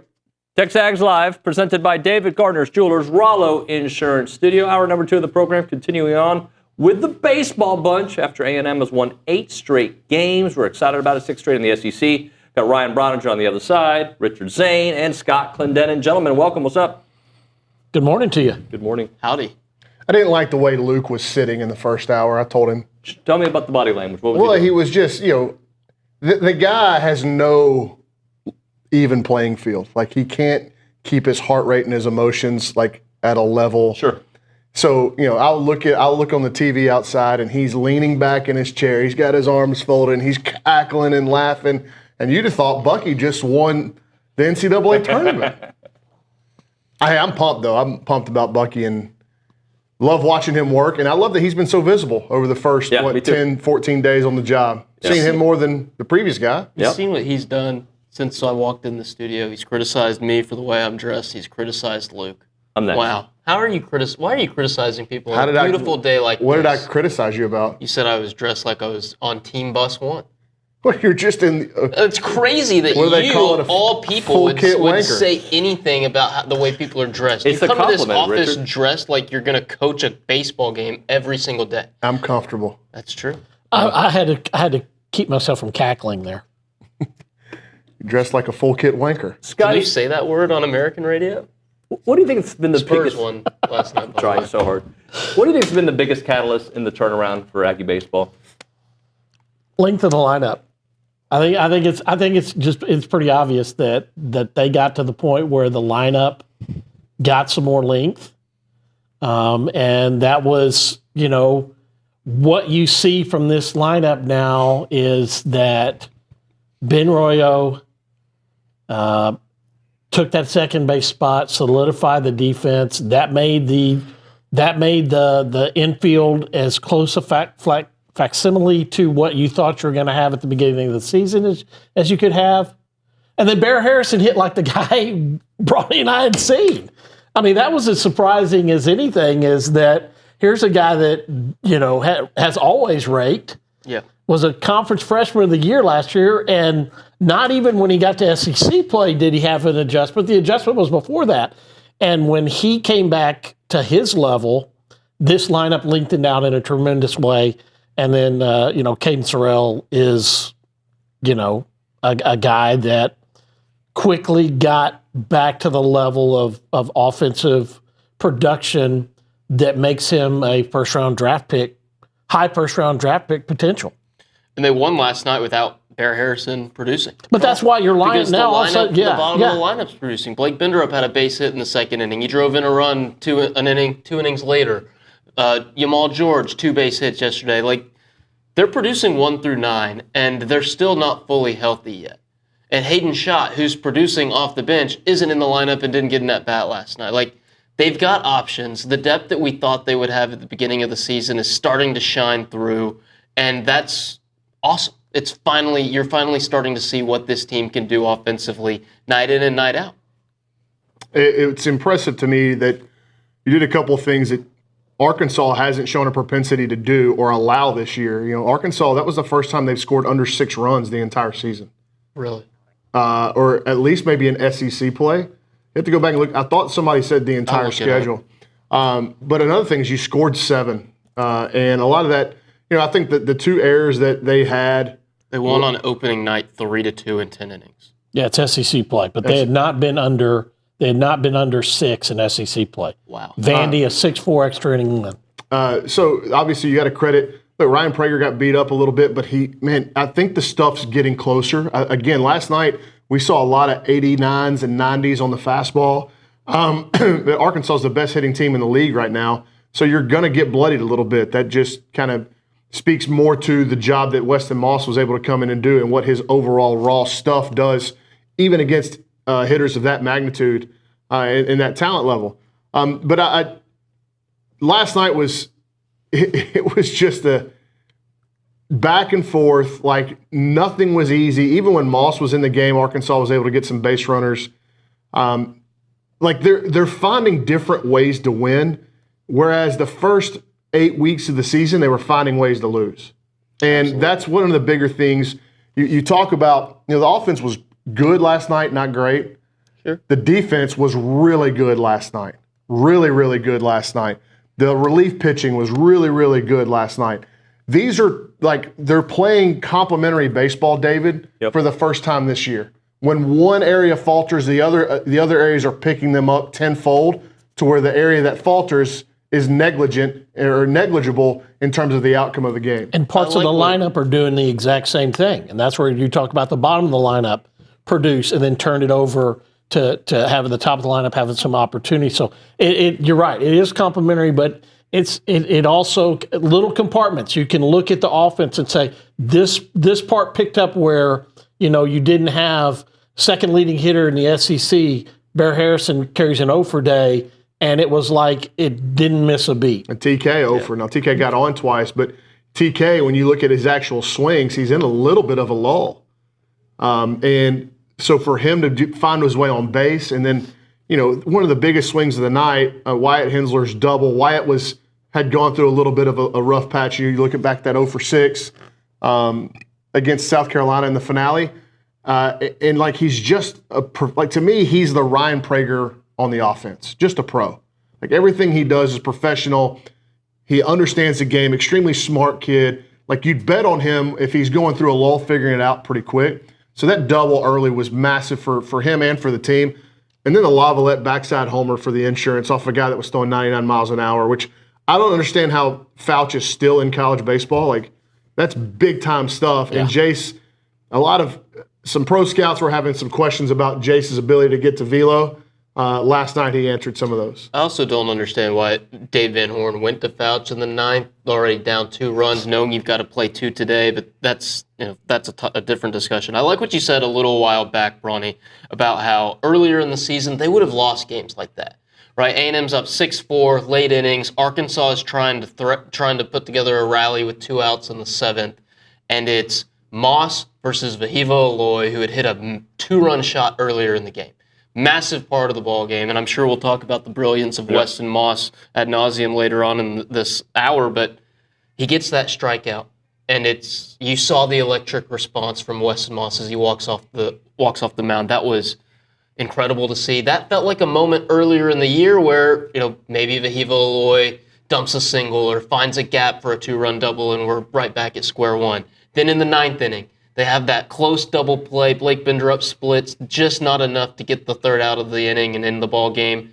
And you're like, oh no, maybe here we go again. But then you get Davalon before you have to face Aloy for a 3rd time. And it felt like one of those moments, 2 of those moments where earlier on in the season, A&M wouldn't have gotten those clutch outs from the pitching staff. Well, the complimentary baseball part of that is that the ground ball double play was a bad feed from Ben Royo. Now, it was shoulder height, but it's outside of his body. And on that double play, and this, I want to do a kind of a Bronny's baseball breakdown on that and on a play from Tuesday night on a Bear Harrison tag on the TK outfield assist.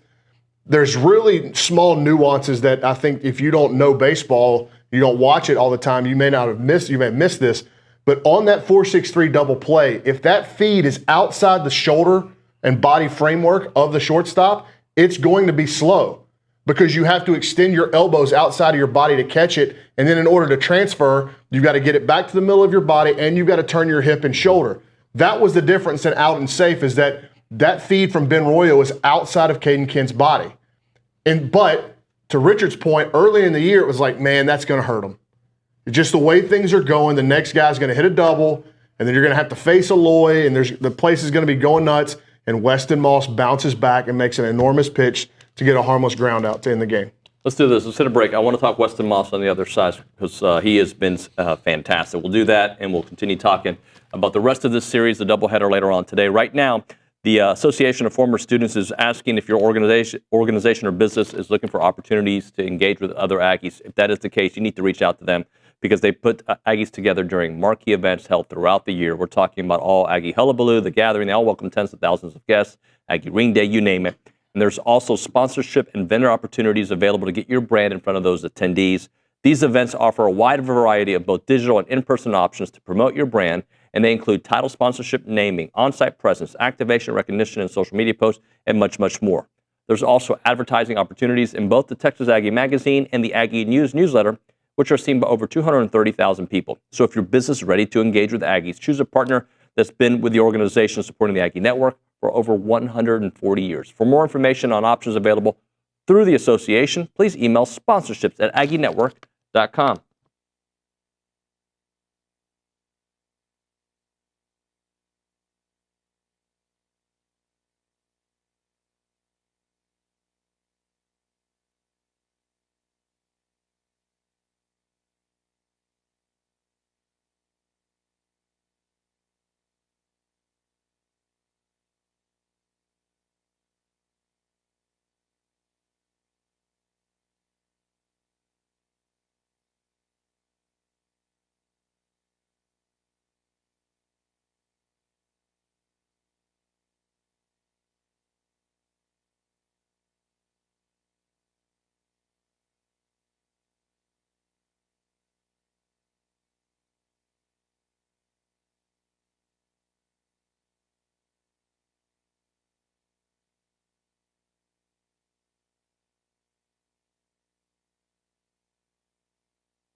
The Baseball Bunch here on TexAgs Live, presented by David Gardner's Jewelers Rollo Insurance Studio. So I'm going to just read something about Weston Moss. In fact, somebody on the YouTube page compared him to Evan Aschenbach. Like, that's kind of what we've been getting. That's not the part that's going to get the move the needle. But over his last 17 and a half innings, Moss has allowed 1 run while striking out 23 batters. Okay, so we got that.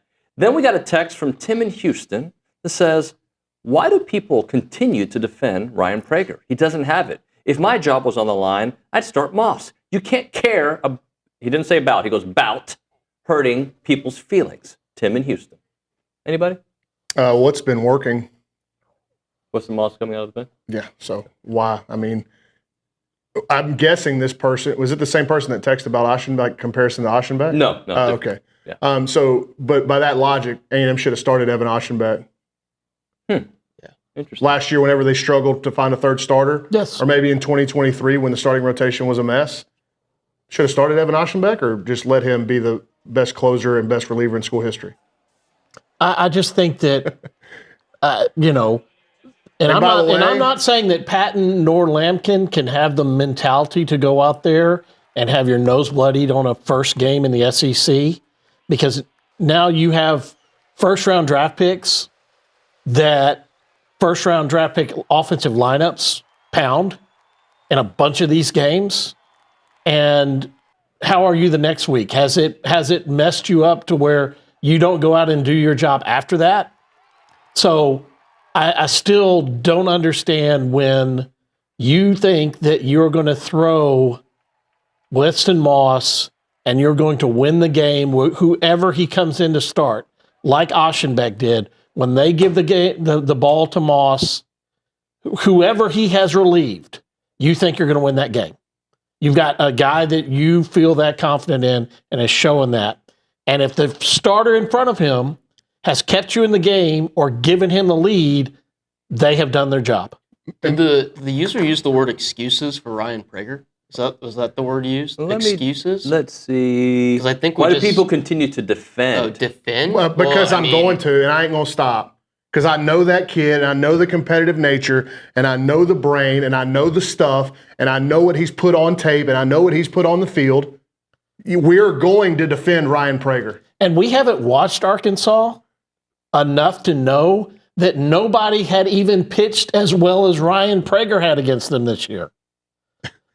I mean, really. Look, has he been as good as he was at times last year? No, he hasn't. But he's competed his tail off. Mm-hmm. And outside of that Tennessee outing where he got really bloodied, he's figured out a way to do it against SEC lineups. And also in the last 2 outings against South Carolina and then last night against Arkansas, it's looking more like his old self. And regardless, I will defend Ryan Prager. I will go down with that ship. Where they say if Ryan Prager's got one fan, I'm him. That's you. And the only misplay by the Aggie defense last night hurt Ryan Prager. Yeah, it was a miss pop-up. Yeah. Pop-up. A foul ball pop-up. No, I'm talking about the one to the gap in left center. Yeah. That was a play that Ryan Prager would have got out of an inning. You wouldn't have had the 2-run home run. It completely changes it. So, will and can that be better? Yes. Did it affect him to where he couldn't pitch? That's what being the number 1 starter in the SEC is. That play happened behind me. I don't care that it wasn't caught. I don't care that the next guy hit a home run. I have to go out and get outs after that so we don't have a game where all of a sudden we get another run rule throw at us when Arkansas and that crowd in that stadium starts rocking, because that's when it did. They started rocking. He pitched as good as Zach Root did. And Zach Root was on D1 Baseball's top 10 starters so far this year. And he did that on the road against a better lineup. Yeah. Yeah, I'm not going to listen anymore of that. Thank you. Okay. Thank you for... I like sometimes getting like... It makes for good television. There's no... Hold on, David. What do you think? I freaking love Ryan Prager, and he's done so much for this program, and we've seen him at the highest level, that I'm going to keep giving him the ball as my Friday night starter. As a Friday night starter in this league, you have to have stuff that will pitch at the next level. That's only, I would say that's probably half or a little bit more than half of the equation here, though. You better have some guts and some spine and some other things to pitch on Friday night in this league, and Ryan Prager's shown that. let's talk a little bit about being right now, and we're superstitious on the show, but I want to talk about a little bit about the streaks that are happening, right? So I'm going to knock on wood. Stitious. Just a little. We're not superstitious. We're just stitious, yeah. Yeah. So 8-game win streak, 6 in a row in the SEC, and 3 straight against the top 2 team. Regardless of what happens, that is, I don't know, it feels like rare air to say that they've been able to do that. Am I right, in a season that felt so cloudy? And on the road. Against 2 teams. Now Arkansas has not lost a conference home series in 12 series. That's the exact same thing that was said about Tennessee a few weeks ago. They had won 12 straight conference home series. Yep. And now here A&M is in a position where it was harder against Tennessee when you get no hit and you get run ruled in game 1. It's not going to be any easier today against Arkansas. I agree. But you've done it, and now you're the confident team. You're the team like after game 1 against Tennessee in the doubleheader. You're that team now for the next 2 games. Not just the next 1 game, but the next 2 games, because everything you've been doing is pointing in the direction that we're going to continue to play this kind of baseball. Now, pitching at any time can take away that momentum. That's about this game. And Arkansas can really pitch. And Arkansas can pitch, and even though Gage has not pitched since Michigan on February 23rd. It's big stuff. They're not putting him back out there just because they think, hey, well, let's just throw him a start. They knew what A&M's offense was doing. Mm-hmm. They know what they need from their pitching staff even before this series started. And this is going to be a top game 1 matchup. And the biggest advantage today for Arkansas is in the bullpen. No question. I think A&M, when you look at how the offense has played over the last 2 weeks now, going back to March 25th against Houston Christian, and then you look at starting pitching, it's pretty even from here on out. But the biggest advantage for the Hogs is in their bullpen. They're going to run out arm after arm, and I just don't know if A&M can match it. That's where, to me, that's the biggest storyline today is what can A&M's bullpen do to get outs? I want to tie it back into your question, David. Yes, it's pretty rare air to see what A&M's doing right now, but even just last night, Arkansas was 24-1 at home. A&M was just 1-8 in its last 3 trips, last 3 series at Baum-Walker Stadium. So to get a win, to be feeling good the first game of the series, massive. But they're going to have to go back and do it again tonight. And to Bronny's point, Arkansas's got the advantage in the bullpen, but playing 2 today probably neutralizes that to some extent. I don't know. I would rather have the game split out, even if I were A&M, because that would mean Weston Moss could potentially come back on a day 3. Are we up against the break? Yep. Real quick before we go to break, the SEC across all sports that I watch, I have no idea. I don't watch enough softball. I don't watch enough women's basketball. I don't watch tennis. I don't watch some of these other sports. But in the sports that I digest, they have an officiating problem. The guy behind the plate last night was awful, brutally bad, potentially game-changing bad. And to me, a conference that spends so much money and makes so much money has to do better with their officials. There's too much on the line. The margins in these games are too fine for guys behind the dish to make at-bat changing calls, which turn into inning-changing calls, which turn into game-changing calls. Ben Royo and Blake Benderup last night got absolutely hosed multiple times. Multiple times.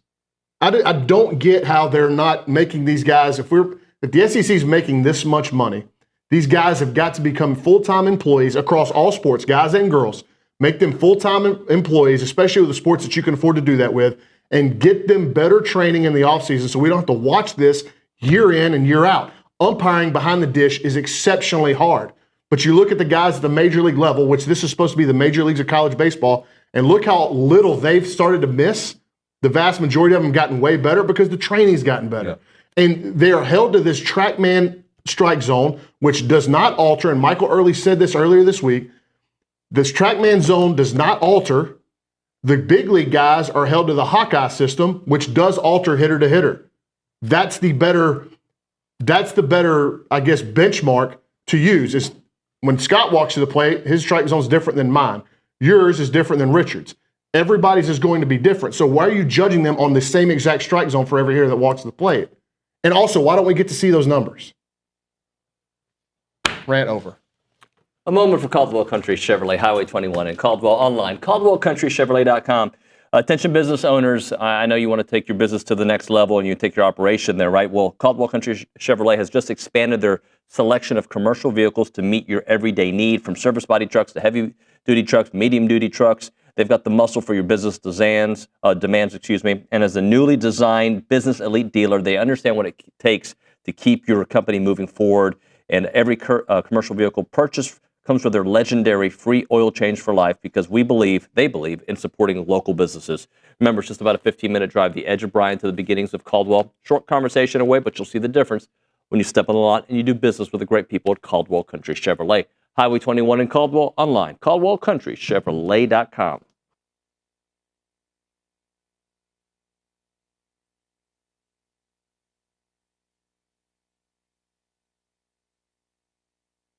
Let's talk a little Snaps clothing. David Nuño here, and I love wearing Snaps clothing everywhere. I've got the flannel on right now. You've seen me in the Tailgater collection with the A&M gear. It is fantastic. If you see me around town with my sons, Christian and Cruz, they've got a bunch of Snaps gear. When they have big games for Consol, they wear nice clothes, so they wear their Snap stuff. And I'm telling you, with baseball season here, let's all kind of go looking stylish and fit to the games there at Olsen wearing the Snaps clothing.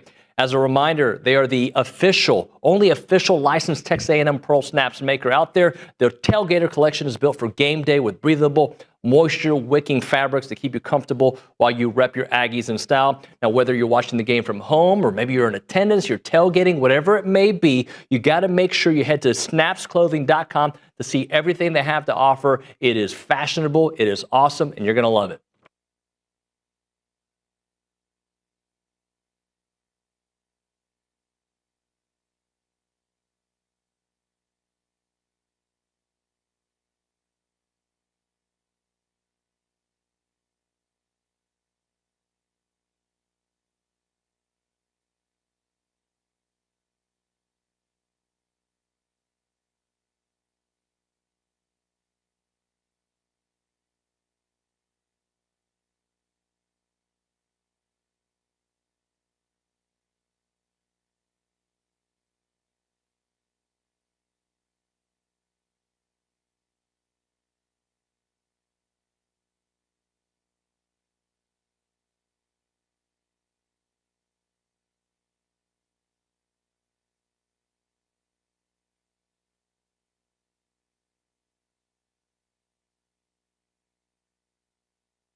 TexAgs Live, presented by David Gardner's Jewelers, Rollo Insurance Studio. The final segment of the program is brought to you by Double Dave's. That's at 10:50. But right now, caller number 12-979-693-1150. We'll hook you up with your choice of a dozen pepperoni rolls or a large one-topping pizza from Double Dave's. They've been serving Aggieland since 1984 with your favorite pizza and, of course, those world-famous pepperoni rolls. Reliable in-house delivery, bringing piping hot goodness straight to your door. Just click on doubledaves.com, and your favorites are on their way. A text from a 214 number.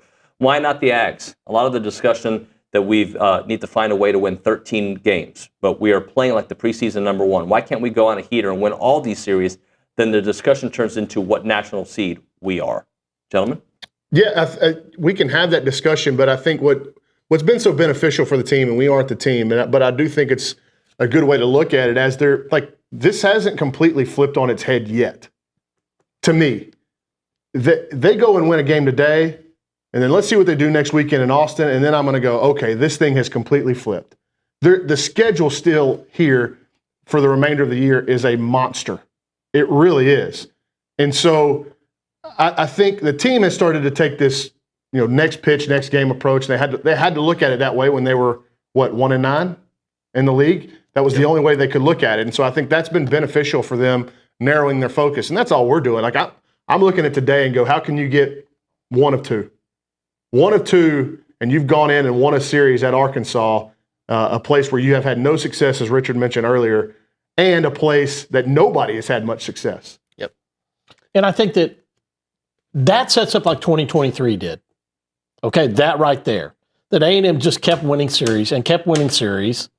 And then lo and behold, at the end of the year, you're seeded because of that in the SEC. But that team never focused on, hey, we can still make a run. It was weekend by weekend, game by game, inning by inning, and pitch by pitch. So they focused down this way. And yes, the nature of the fan is to focus out. The nature of the team, when it has its mind in the right place, is to focus in. And that's what this team is doing right now. They certainly seem to have their mind in the right place. They are embodying that one game at a time mentality. And that's what they've got to do today, this afternoon, and then we'll worry about the second one when the game comes around. I said this yesterday in the thread. I don't know how today's going to go. I don't know how the rest of the season's going to go. But one thing that we haven't done yet in this hour, and I don't know that we've done it enough, is commend this coaching staff and these players for just to get off the mat and fight like crazy. And I wrote a couple weeks ago that this isn't a culture issue. This isn't a locker room issue. This isn't a care issue. How many times has Michael Early told us that? Yeah. It's not a care issue. These kids really care. It was just about them playing a better brand of baseball. I wish they would have played a better brand of baseball to start the season, because we wouldn't be in this hole now. And the team would be carrying this confidence from a lot earlier, and we'd be a lot closer to what we thought we were going to get coming in. But you play the hand you're dealt, and they're trying to fight out of this thing like crazy. Brauninger, who are you watching out for today in the two games? The A&M bullpen. Yeah. Jace Lavalette. I feel a big game from number 17. Big two games from number 17. I've been in game one. It's the left-handers. I think that how's the lineup going to change? What are they going to do? Are you able to get Cash back in and then Shot back in? Because Caden Sorrell, one of the things that wasn't talked about a lot last night, the jump throw play, that was Caden Sorrell looking like the old Caden Sorrell. It's closer. It was really close. And he went on a ball in the dirt, got to third. Yes, that was like, when are they just going to say, okay, it's time now. We're going to put you out there against Gage in this first game. Right-hander, if you can stack that lineup and get a couple more left-handers in there, that might be it. So I'm really interested to see what they do lineup-wise in game one against a guy who has not pitched in a long time with stuff that now has to go against the full A&M lineup. And that's not to say that Cash and Bender are up, maybe a platoon, whatever that is going forward. When you can get Shot and Sorrell back into their regular positions, how everybody thought this year, I think that'll be huge. Sorrell hits a homer today. Love it. I'd like to have two. Thank you, Bronny. Thank you, Zane. Thank you, Scott. Appreciate you guys. When we come back here on TexAgs Live, Billy Liucci, we'll also do Around the SEC. Get to your text messages at 979-693-1150. It's TexAgs Live.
¿Cómo estamos?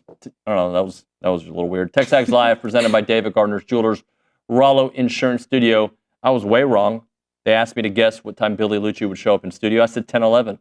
He's already in the building. He's just... What is he doing, Nick? He's holding court. He's lobby lizarding himself. He's chatting it up. Yeah, Ryan, Malcolm, and the other gentleman are still out there. So he's Dominique. Dominique, thank you. By the way, this is what, actually, Nick, I'm being all honest here. I'm being very honest here. I really like Around the SEC with Nick Savage. It's become a very delightful part of the program presented by Jack Sir. If you are looking to build your dream home on your lot, the Jack Sir Group will help you navigate the entire project from start to finish, making sure your home perfectly suits your lifestyle, preference, and budget. To turn your dream home into reality, visit them at jaxsir.com. Nick, my friend, what do you have for us? Jack Sir likes Around the SEC with Nick Savage as well. But yeah, we can go around the SEC and just talk about some of the baseball scores last night. A lot of series getting started yesterday just because of Easter weekend and everything. Yeah, so Ole Miss on the road dropped a game to South Carolina. I know somebody in the baseball bunch mentioned it. So South Carolina turns around from getting swept from the Aggies to taking a game from number 11 Ole Miss. Impressive win there. Vanderbilt defeated Georgia, number 5 Georgia. The Commodores hosting the Bulldogs. So Vandy takes a 1-0 series lead in that one. Of course, A&M defeating Arkansas on the road. We've talked about that all morning. Auburn dropped a game to Texas in Austin. Auburn jumped out to a early lead in that one, and I think Bert Auburn or the Longhorns ace left the game early, so that's something to watch as they go to Austin. Did I misspell did I say his name wrong? Luke's back here talking to me. He's telling me I said the name wrong. But anyways, their ace might be out. Something to watch in Austin next weekend. Oklahoma just absolutely chugled Missouri. 17-4, yeah. That's, what a word. That's actually the wrong use of the word, but they told me to say it. Chugled. Can we please come back with Keep on Chuglin in the next segment, Brian Broadcasting? Thank you. Keep and on then Chuglin. Jared Spencer is He's the... trying to make it a trend. Yeah.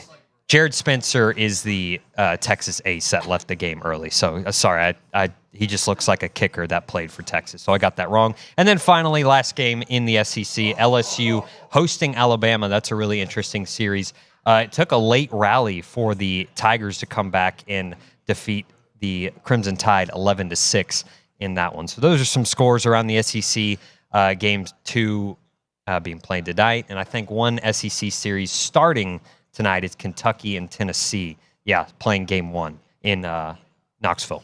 Nick, do you remember earlier in the week, it might have been Monday or Tuesday, by the way, shout out to Holistic Planning. Yeah.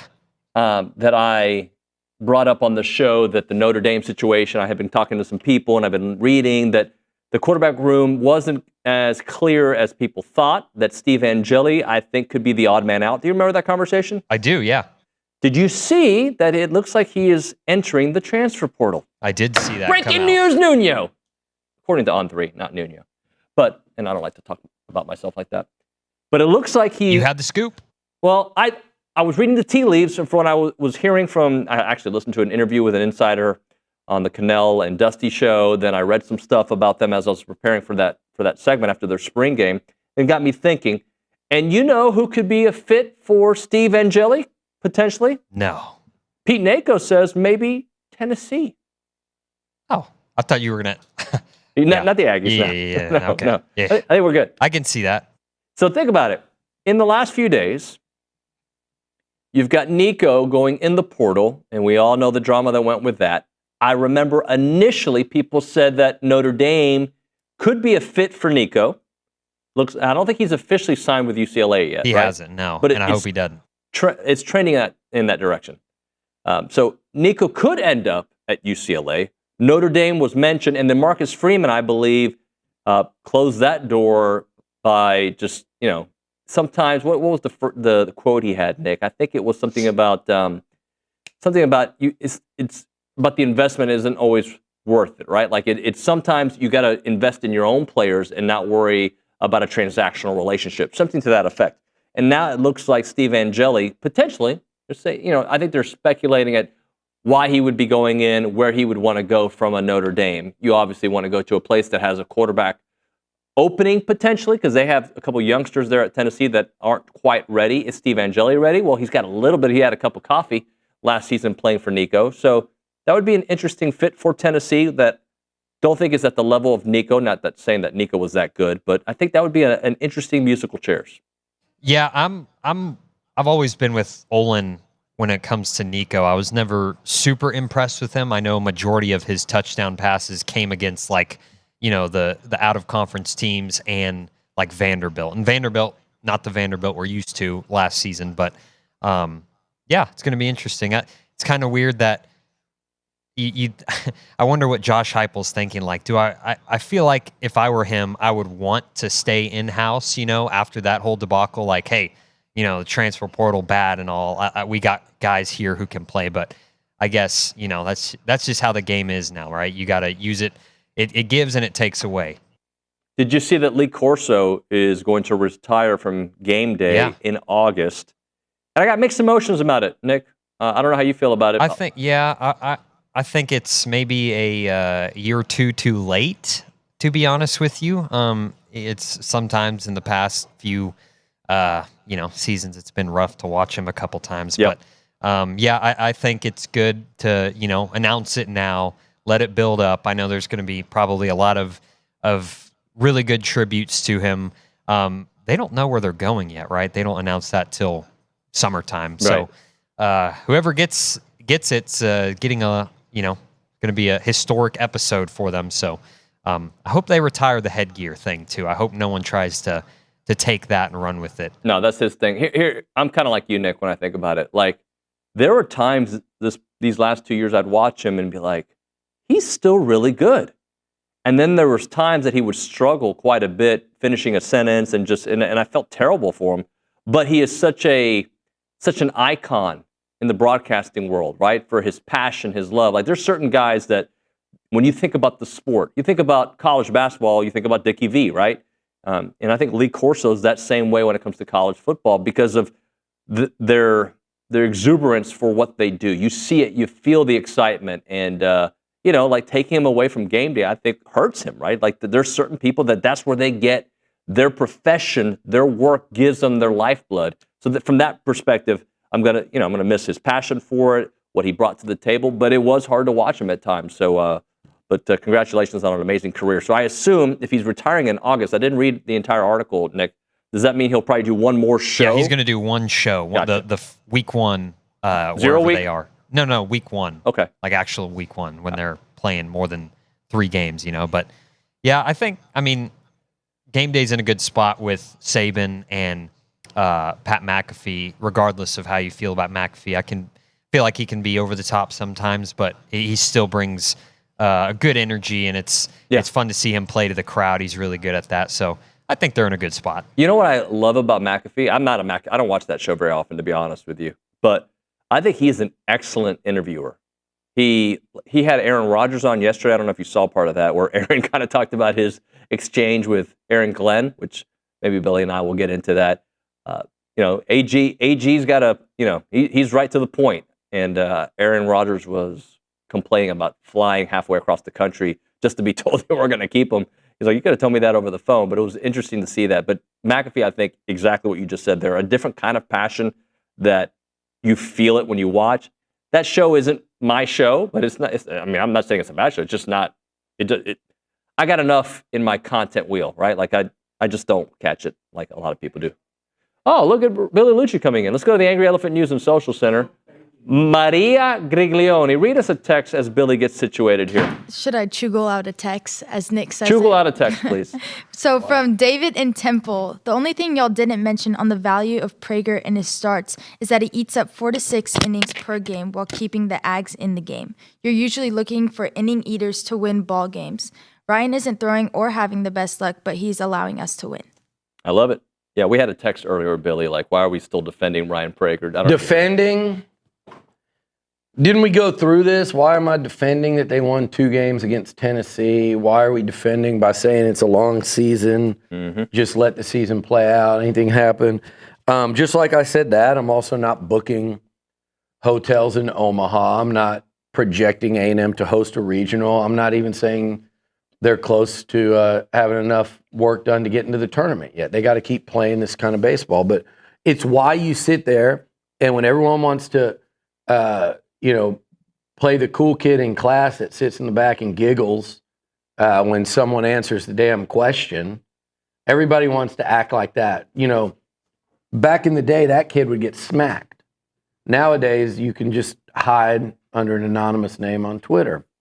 And you sit there and you watch, like, say, you're ready to just burn it all down mid-season of year one under a coach. And you want to burn down every player on the team.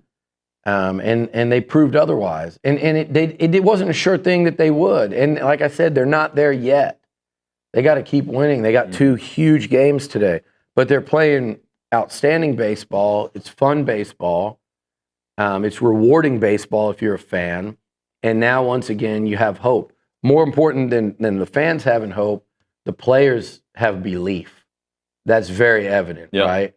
That's very evident. They just they've won 3 in a row in Knoxville and Fayetteville.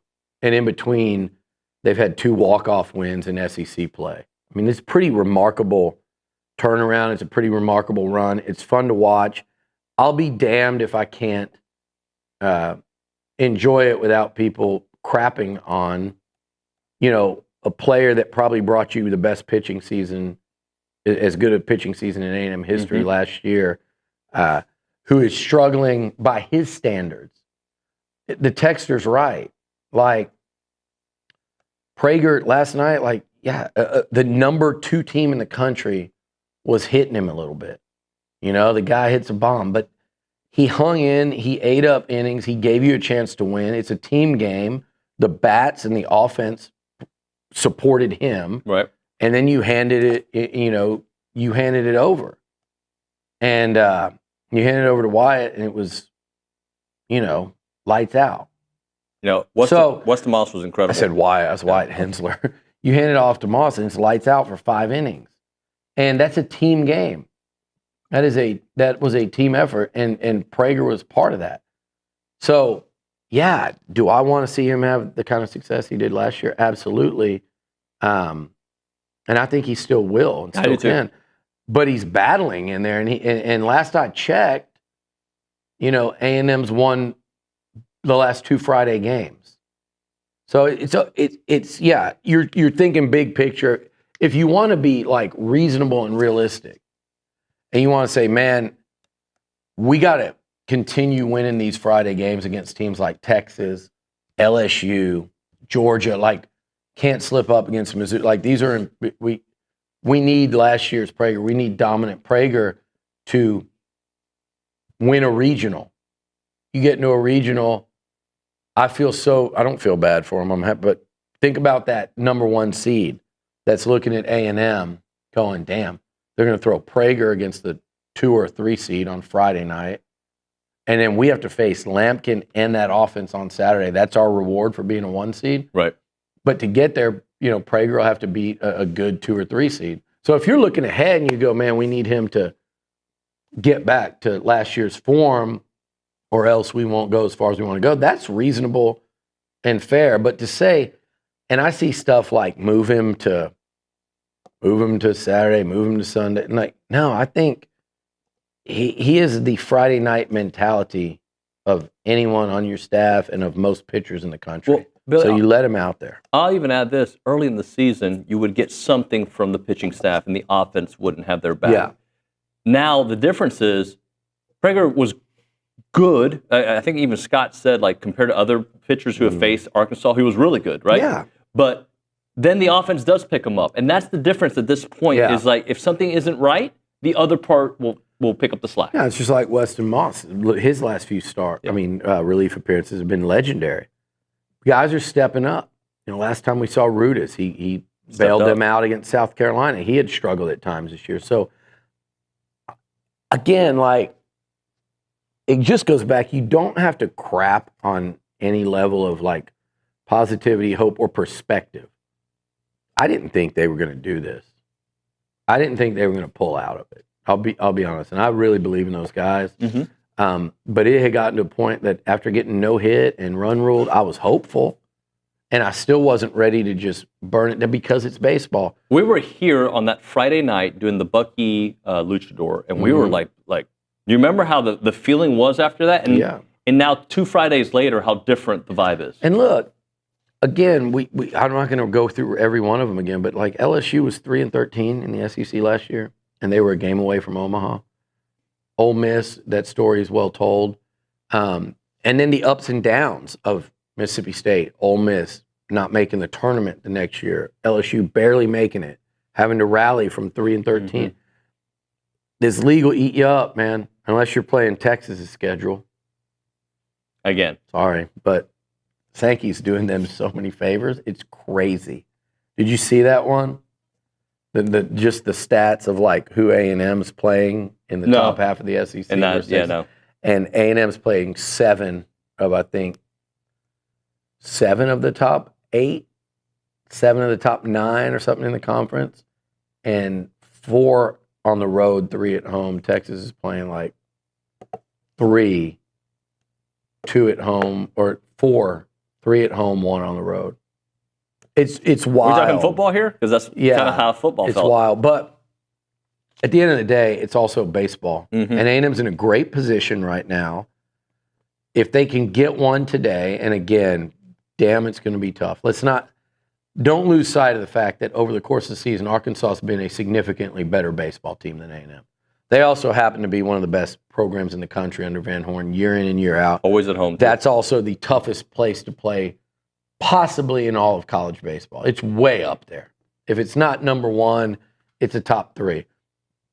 So to go in there in an opener at night and get a win, you've already checked a major box. But now that you've done that, you've done what I think they needed to do, which is win 1. Yep. I'm sitting here going, let's win the series. Mm-hmm. But I'm also sitting here going, you look at the guys you got starting today on the bump, and you're going, why not? And we're confident. Why not do the unthinkable? I mean, I'm not expecting it. Like I said, Arkansas is going to bounce back. This is going to be so hard. But if A&M can garner a split today, what a massive win to come home with and have 2 series wins over. So let's get down to brass tacks here. If they win 1 today, they will have won series against Tennessee and Arkansas on the road in the last 3 weeks with a kind of just a momentum, spirit-building sweep of South Carolina in between, who, by the way, beat Ole Miss last night. That. 3-2. That pitching staff that gave up 8, 17, and 15 to A&M just held Ole Miss to 2 last night. So with that said, I'm like, if they win today, one of the 2 games, you've got series wins over 1 and 2 on the road. So when we view the rest of the season and you start to wonder, like, what can they achieve? What's possible? And you're looking at series against Texas on the road, Georgia on the road, and LSU at home. With what you've seen from the last 3 series, but particularly the 2 on the road, if they win 1 today, how do you not look at those 3 series differently? Absolutely. And kind of adjust what you think this team is capable of? Then I think you start talking about different stuff. They'd have to get 1 of the 2 today to do that. If you get swept today, I think you're still in that mode of like, hey, we got to do everything we freaking can to get into this thing. You're still in that hunger, desperation mode. If you get 1, and especially if you get 2, and I think you can, in your mind, your mindset needs to shift to let's get greedy here. But I mean, again, if they win this series, nobody in college baseball expected it. Even after we know they didn't expect anything in Knoxville. Right. But even with this A&M momentum, not one picked the Aggies to win this series up there. So Arkansas, if you're them, they got to be feeling it a little bit too. Yeah. Because they lost a series last weekend, and now they're down 0-1 at home to A&M. Like, this league, it can turn on a dime. It really can. Which is why A&M has to keep going. Yeah, it's just got to keep going. For sure. Right, we'll hit a break. talk a little basketball on the other side. Right now, keeping water local, not just any water. The water right here in Brazos and Robertson County. Water isn't something that just comes out of the taps. It's the lifeblood of everything we love about home. And right now, out-of-state interests are eyeing our water, threatening our community's future. And that's why I'd like for you to consider Keep Water Local. A group of neighbors fighting to protect what matters most. And as someone who has deeply invested in this community, I know many of you are the same way. You need to make sure you help out, preserve the water on our farms, our businesses, and that Aggie spirit that makes this place so special. So losing control of your water means losing the future. Want to make a difference? Head to keepwaterlocal.org, get involved, and let's keep our water right here where it belongs, local.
TexAgs Live, presented by David Gardner's Jewelers, Rollo Insurance Studio. Billy is in studio with us. All right, Billy, so we talked a lot of the good times with baseball. Now let's talk about some basketball stuff. Luke was so happy with the 2 additions, Mackenzie Mbako, I think I'm saying that correctly, and Josh Holloway, and hopefully more to come over the next few days. But just a 5-star, former 5-star, I should say, McDonald's All-American. He was the 9th player nationally in 2023, highest rated signee in program history. This guy is going to be... We needed Bucky to get a guy in the stable that kind of moved the needle. He moved the needle. No, he didn't move the needle. It's one of those deals where you swing it at the carnival. Yeah. That was that kind of needle mover. This was a massive get for Bucky McMillan and Aggie basketball out of the portal. This is a guy that pretty much anyone in the country with anything remotely resembling a need there wanted. I thought it was important just in terms of momentum and perception. It's threefold here. It was important for momentum and perception of just kind of where the program was at, in the early stages of a hire, just for the national basketball media, for the fan base, for the media in general. And that really caught everyone's attention. He's a 5-star prospect.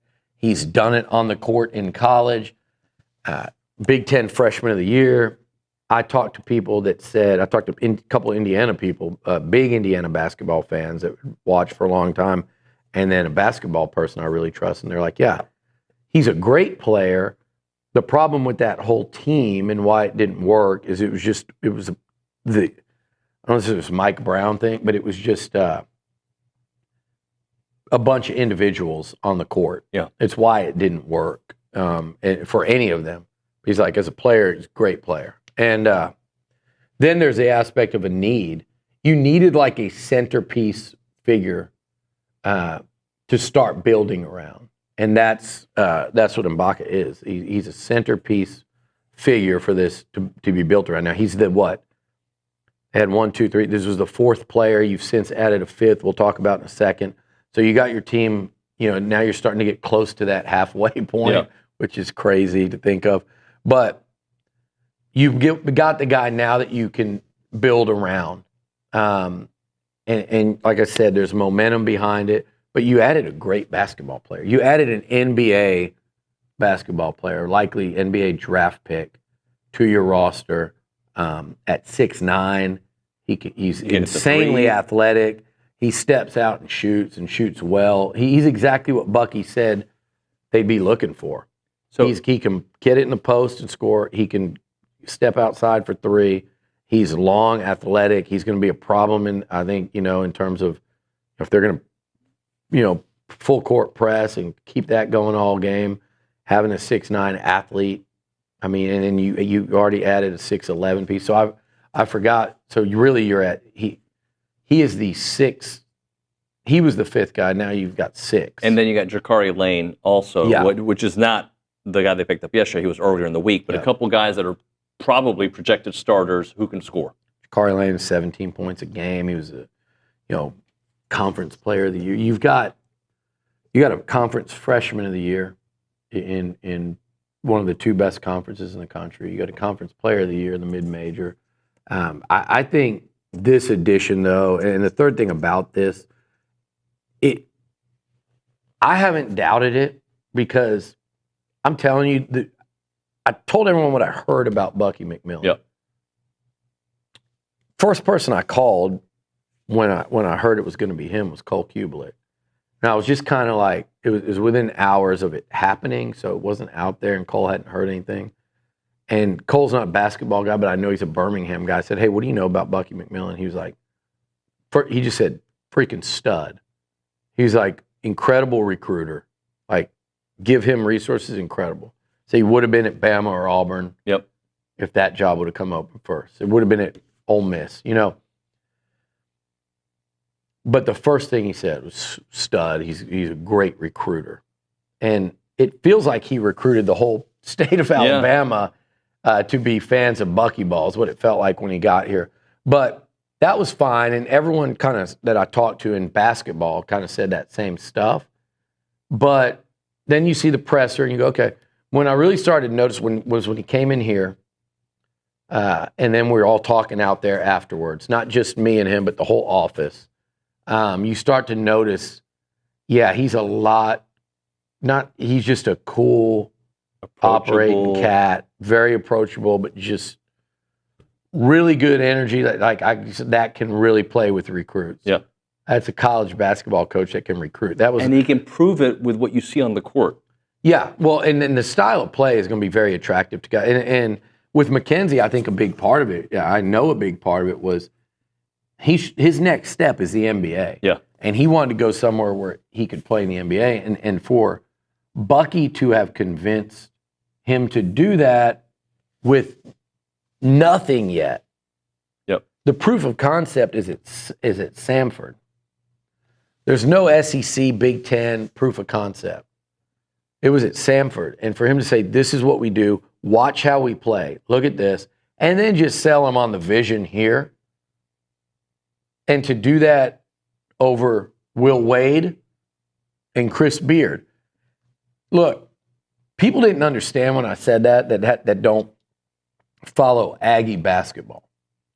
Because if you'd have asked anybody a month ago and said, hey, Buzz Williams is leaving, who would you want realistically as the head coach? Most people that follow college basketball would have said Beard or Wade. Yep. Because, and a lot of that had to do with how they thought those two guys could recruit to this place and build a roster. And it was a respect for how great of recruiters they are, particularly Wade, in terms of, with Beard, the first thing you hear is what a great coach he is. To go and beat those two guys head-to-head for a coveted 5-star conference freshman of the year with an NBA, with not just NBA skills, he's on the way to the NBA. To do that and make that your first significant national recruiting win, that's big time, man. And I think he's going to go up from here. And there's going to be, I'm telling you right now, there's going to be guys, and do you want to break? Let's break and talk Josh Holloway. We'll talk about Josh Holloway, and then I'll say this. There's going to be guys, other big surprises that no one's talking about yet that Texas A&M is going to get on this roster. I'm not saying anyone will be as decorated as Mackenzie is. That's about as high as you get. But there's going to be some nice surprises where people can go, I didn't even know, because that's what they're trying to do, David. And I've talked to them about it extensively. They are going out of their way to operate in secrecy right now because they're limited to some degree by money that some of these other schools aren't. Right. So they're having to be real deliberate on how they're doing it.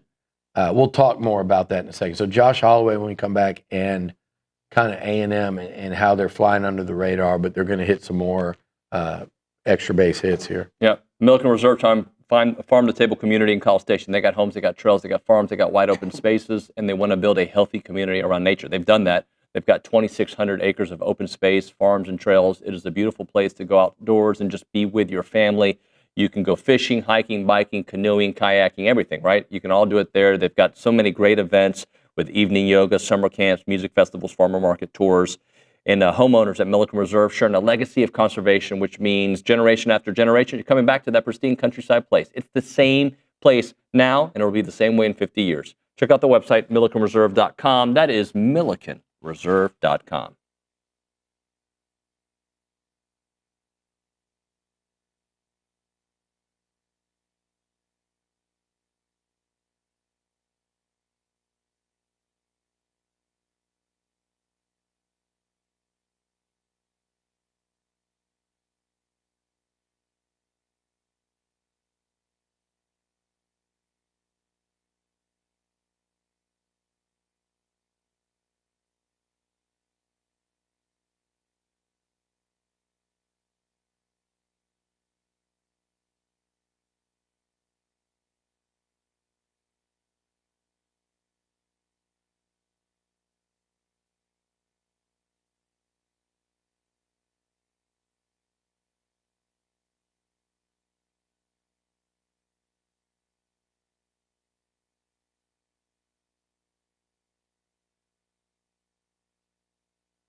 We're back here on TexAgs Live, presented by David Gardner's Jewelers, Rollo Insurance Studio. All right, let's talk Josh Holloway with Billy Liucci, because he brings an understanding and the principles of Bucky ball that I think are going to be very important, especially with an expansion team. Like, this basketball team is going to feel like an expansion team, hopefully with quicker success, right? But so many new parts coming from all around the country to play in this, and the addition of Josh Holloway, and if anybody else from Samford comes, I think will be integral, and especially a guy who can play defense, and defense travels between leagues. Yeah, and he's defense, first team all defense, right? And sixth man of the year. And these are the kind of guys, like I heard Luke earlier, and he's right, like he's talking about Bucky's system, and I wouldn't be surprised to see them go get, I don't know if it's going to be, I heard people early on going, he's going to bring half his team from, that was never going to be the case. I was thinking originally like 2 or 3. Still kind of think that. Maybe there's one more guy from over there, maybe 2, but max. I could see it being a couple. Maybe, like, again, I'm like 3 max. But it definitely helps. And Holloway, probably, he's probably up there at the very top of the list of guys they would have wanted, him and Brownell, who ended up at USC. And again, like, I think that was a guy that probably was commanding starter, power force starter money. And I'm not sure that that's what he would have been here. And that if that gives you an indication of what I think they believe they're going to recruit, you've seen what they've done already. And getting McKenzie yesterday was a big step towards that. But I think they're going to continue to have a mix of, like, a good, healthy mix of Holloway and Shakari Lane, and then Mbaka. Like, I think Mbaka, I think they're going to do, you're going to see it kind of go some mid-major, high performer guys, and then I think more so, though, I think you're going to see more Power 4 players. And again, right now everybody's taking every name that goes in the portal and they're trying to do a tie-in to Bucky or Alabama or A&M basketball or state of Texas, yada, yada, yada. And some of those will fit in that bucket. But I'm just telling you, there's a lot of stealth going on. There's some misinformation. I was telling Luke yesterday, the guy from OU did not visit yet. That was reported that he was on campus, an official visit. He's not done that yet. So there's some misinformation out there. What they're doing is being purposefully quiet from the standpoint of they are, the best word I could say is paranoid, because they're trying to get these things across the finish line that no one knows about. I mean, no one projected McKenzie to choose Texas A&M. Everyone had him going to NC State. Some people thought Ole Miss could come in and be a player. No one had him in. Not one person projected him to end up at A&M, and they landed him. They're doing some really stealth, top secret stuff on the recruiting trail. And again, this is not me, guys, saying every player is going to be a former 5-star and all-conference Power 4. But there are guys that they want, that they are fighting some much more accomplished, bigger dogs right now in terms of what those programs have done recently and what those coaches have done at, like, if you're battling Auburn or Tennessee or Alabama in the SEC or Chris Beard and Ole Miss in the SEC, like, there's a lot of battle of Florida that you don't want it to be known that you're even in it, because you don't have the pedigree yet, and you don't want to become that target, and Bucky's selling them on the vision and the style of play and how that can help prepare them for the next level. And more than just McKenzie and Baca are gonna buy in on that. And I think I truly believe people are going to be pleasantly surprised with some of these additions. Yep. And again, don't expect a roster full of 5-stars in year one. I think McKenzie's going to be the centerpiece, but I think you're going to have some proven players, proven Power 4 starters coming from good programs to play at Texas A&M this year. And like Luke said, any of them you can get with more than 1 year is like a big time bonus, because you don't want to go patchwork this year and then have to do it again next year. And oh, by the way, we're also going to need a lot more money, because now we're going after every player we're going after is going to be a big time guy. You need to ramp up, have a core nucleus of guys coming back for year 2 to be able to make that jump, and then supplement around them. So this is really everything they're doing right now, in my opinion, is like a 2-year vision. And then you're in a stride and you can go. It's not that dissimilar to what Gates had to do at Missouri. Right. I mean, hopefully the results are a lot different. They were 0-18. Yeah. But this year they jumped where they were as good as A&M. Yeah. They had as good a year as A&M, pretty much. I mean, they were like, the Aggies, it might have swung just on that one shot by Wade Taylor. Right. That game right there. So in year 2, Gates had his team, basically the same spot Buzz did in year 6. It can be done. You don't want to go through what they went through in year 1, though. And that's the goal, is to try to build something that prepares you to make that jump, but also makes you a lot more competitive this year than people think. All right, let's hit a break. We'll come back with a little spring football talk. The game is on Saturday. We'll talk about that. I think 12:30 is the new time for that game. That and more. It's TexAgs Live.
Go ahead. We're on the air. You can tell me. Some Mexican stuffed bell peppers because I keep trying to cook at home and I keep getting sidetracked.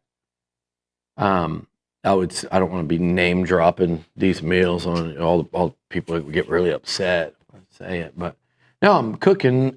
I've been wanting to cook these things. I bought everything, and now it's like I don't even know. My ground chicken might be expired. I got to check. I might have to run by HEB.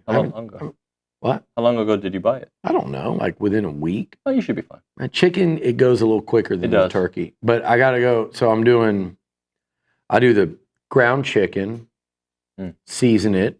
I've got the little recipe, the little whatever I put on it, cumin and chili powder and salt and pepper. I like it so far. So anyway, cook that meat, throw in cook some rice, throw some rice in there, some cheese, mix it all up, put it in the peppers, about 4 of them, maybe a little bit of sour cream, a little spoonful just to kind of give it the right consistency.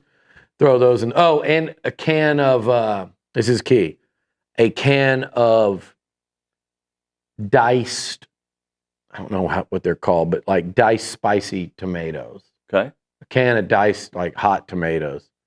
Pour those in there. Oven, cook it. Midway through, put a little cheese on top. Boom. That's my kind of meal. You got 4 peppers. If it was you, I would do 2.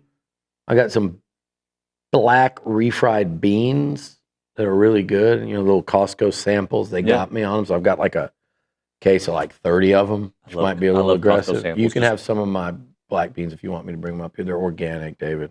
Okay, good. And then, do they just say organic? Or I don't. If you say it, I believe. I'm not even looking for it. I don't need organic. They just are. But you need organic. Anyway, so that's the meal. And then eat 2, which is a lot. You could eat 1. And then, you'd be sitting there heating up the microwave, stinking up the office like you do every day. I do every day do that. I do that. At least you don't do fish. One time I did. You did? It was a mistake. It was salmon. And Can't people were like, do that. Nuño! Can't do that. Yeah, it was a mistake. Ugh. It's like farting in an elevator. It's off limits. I mean, if there's a lot of people, you can, because you can blame it on the other guy. Anytime you're in an elevator with Brawny, let her rip. Actually, He's getting blamed. I don't want to make fun of Brawny, but the other day he used my office. Nick, remember what we said when we went in there? There was a dead bat in there or something. Anyway, love you, Brawny. Shall we do a little?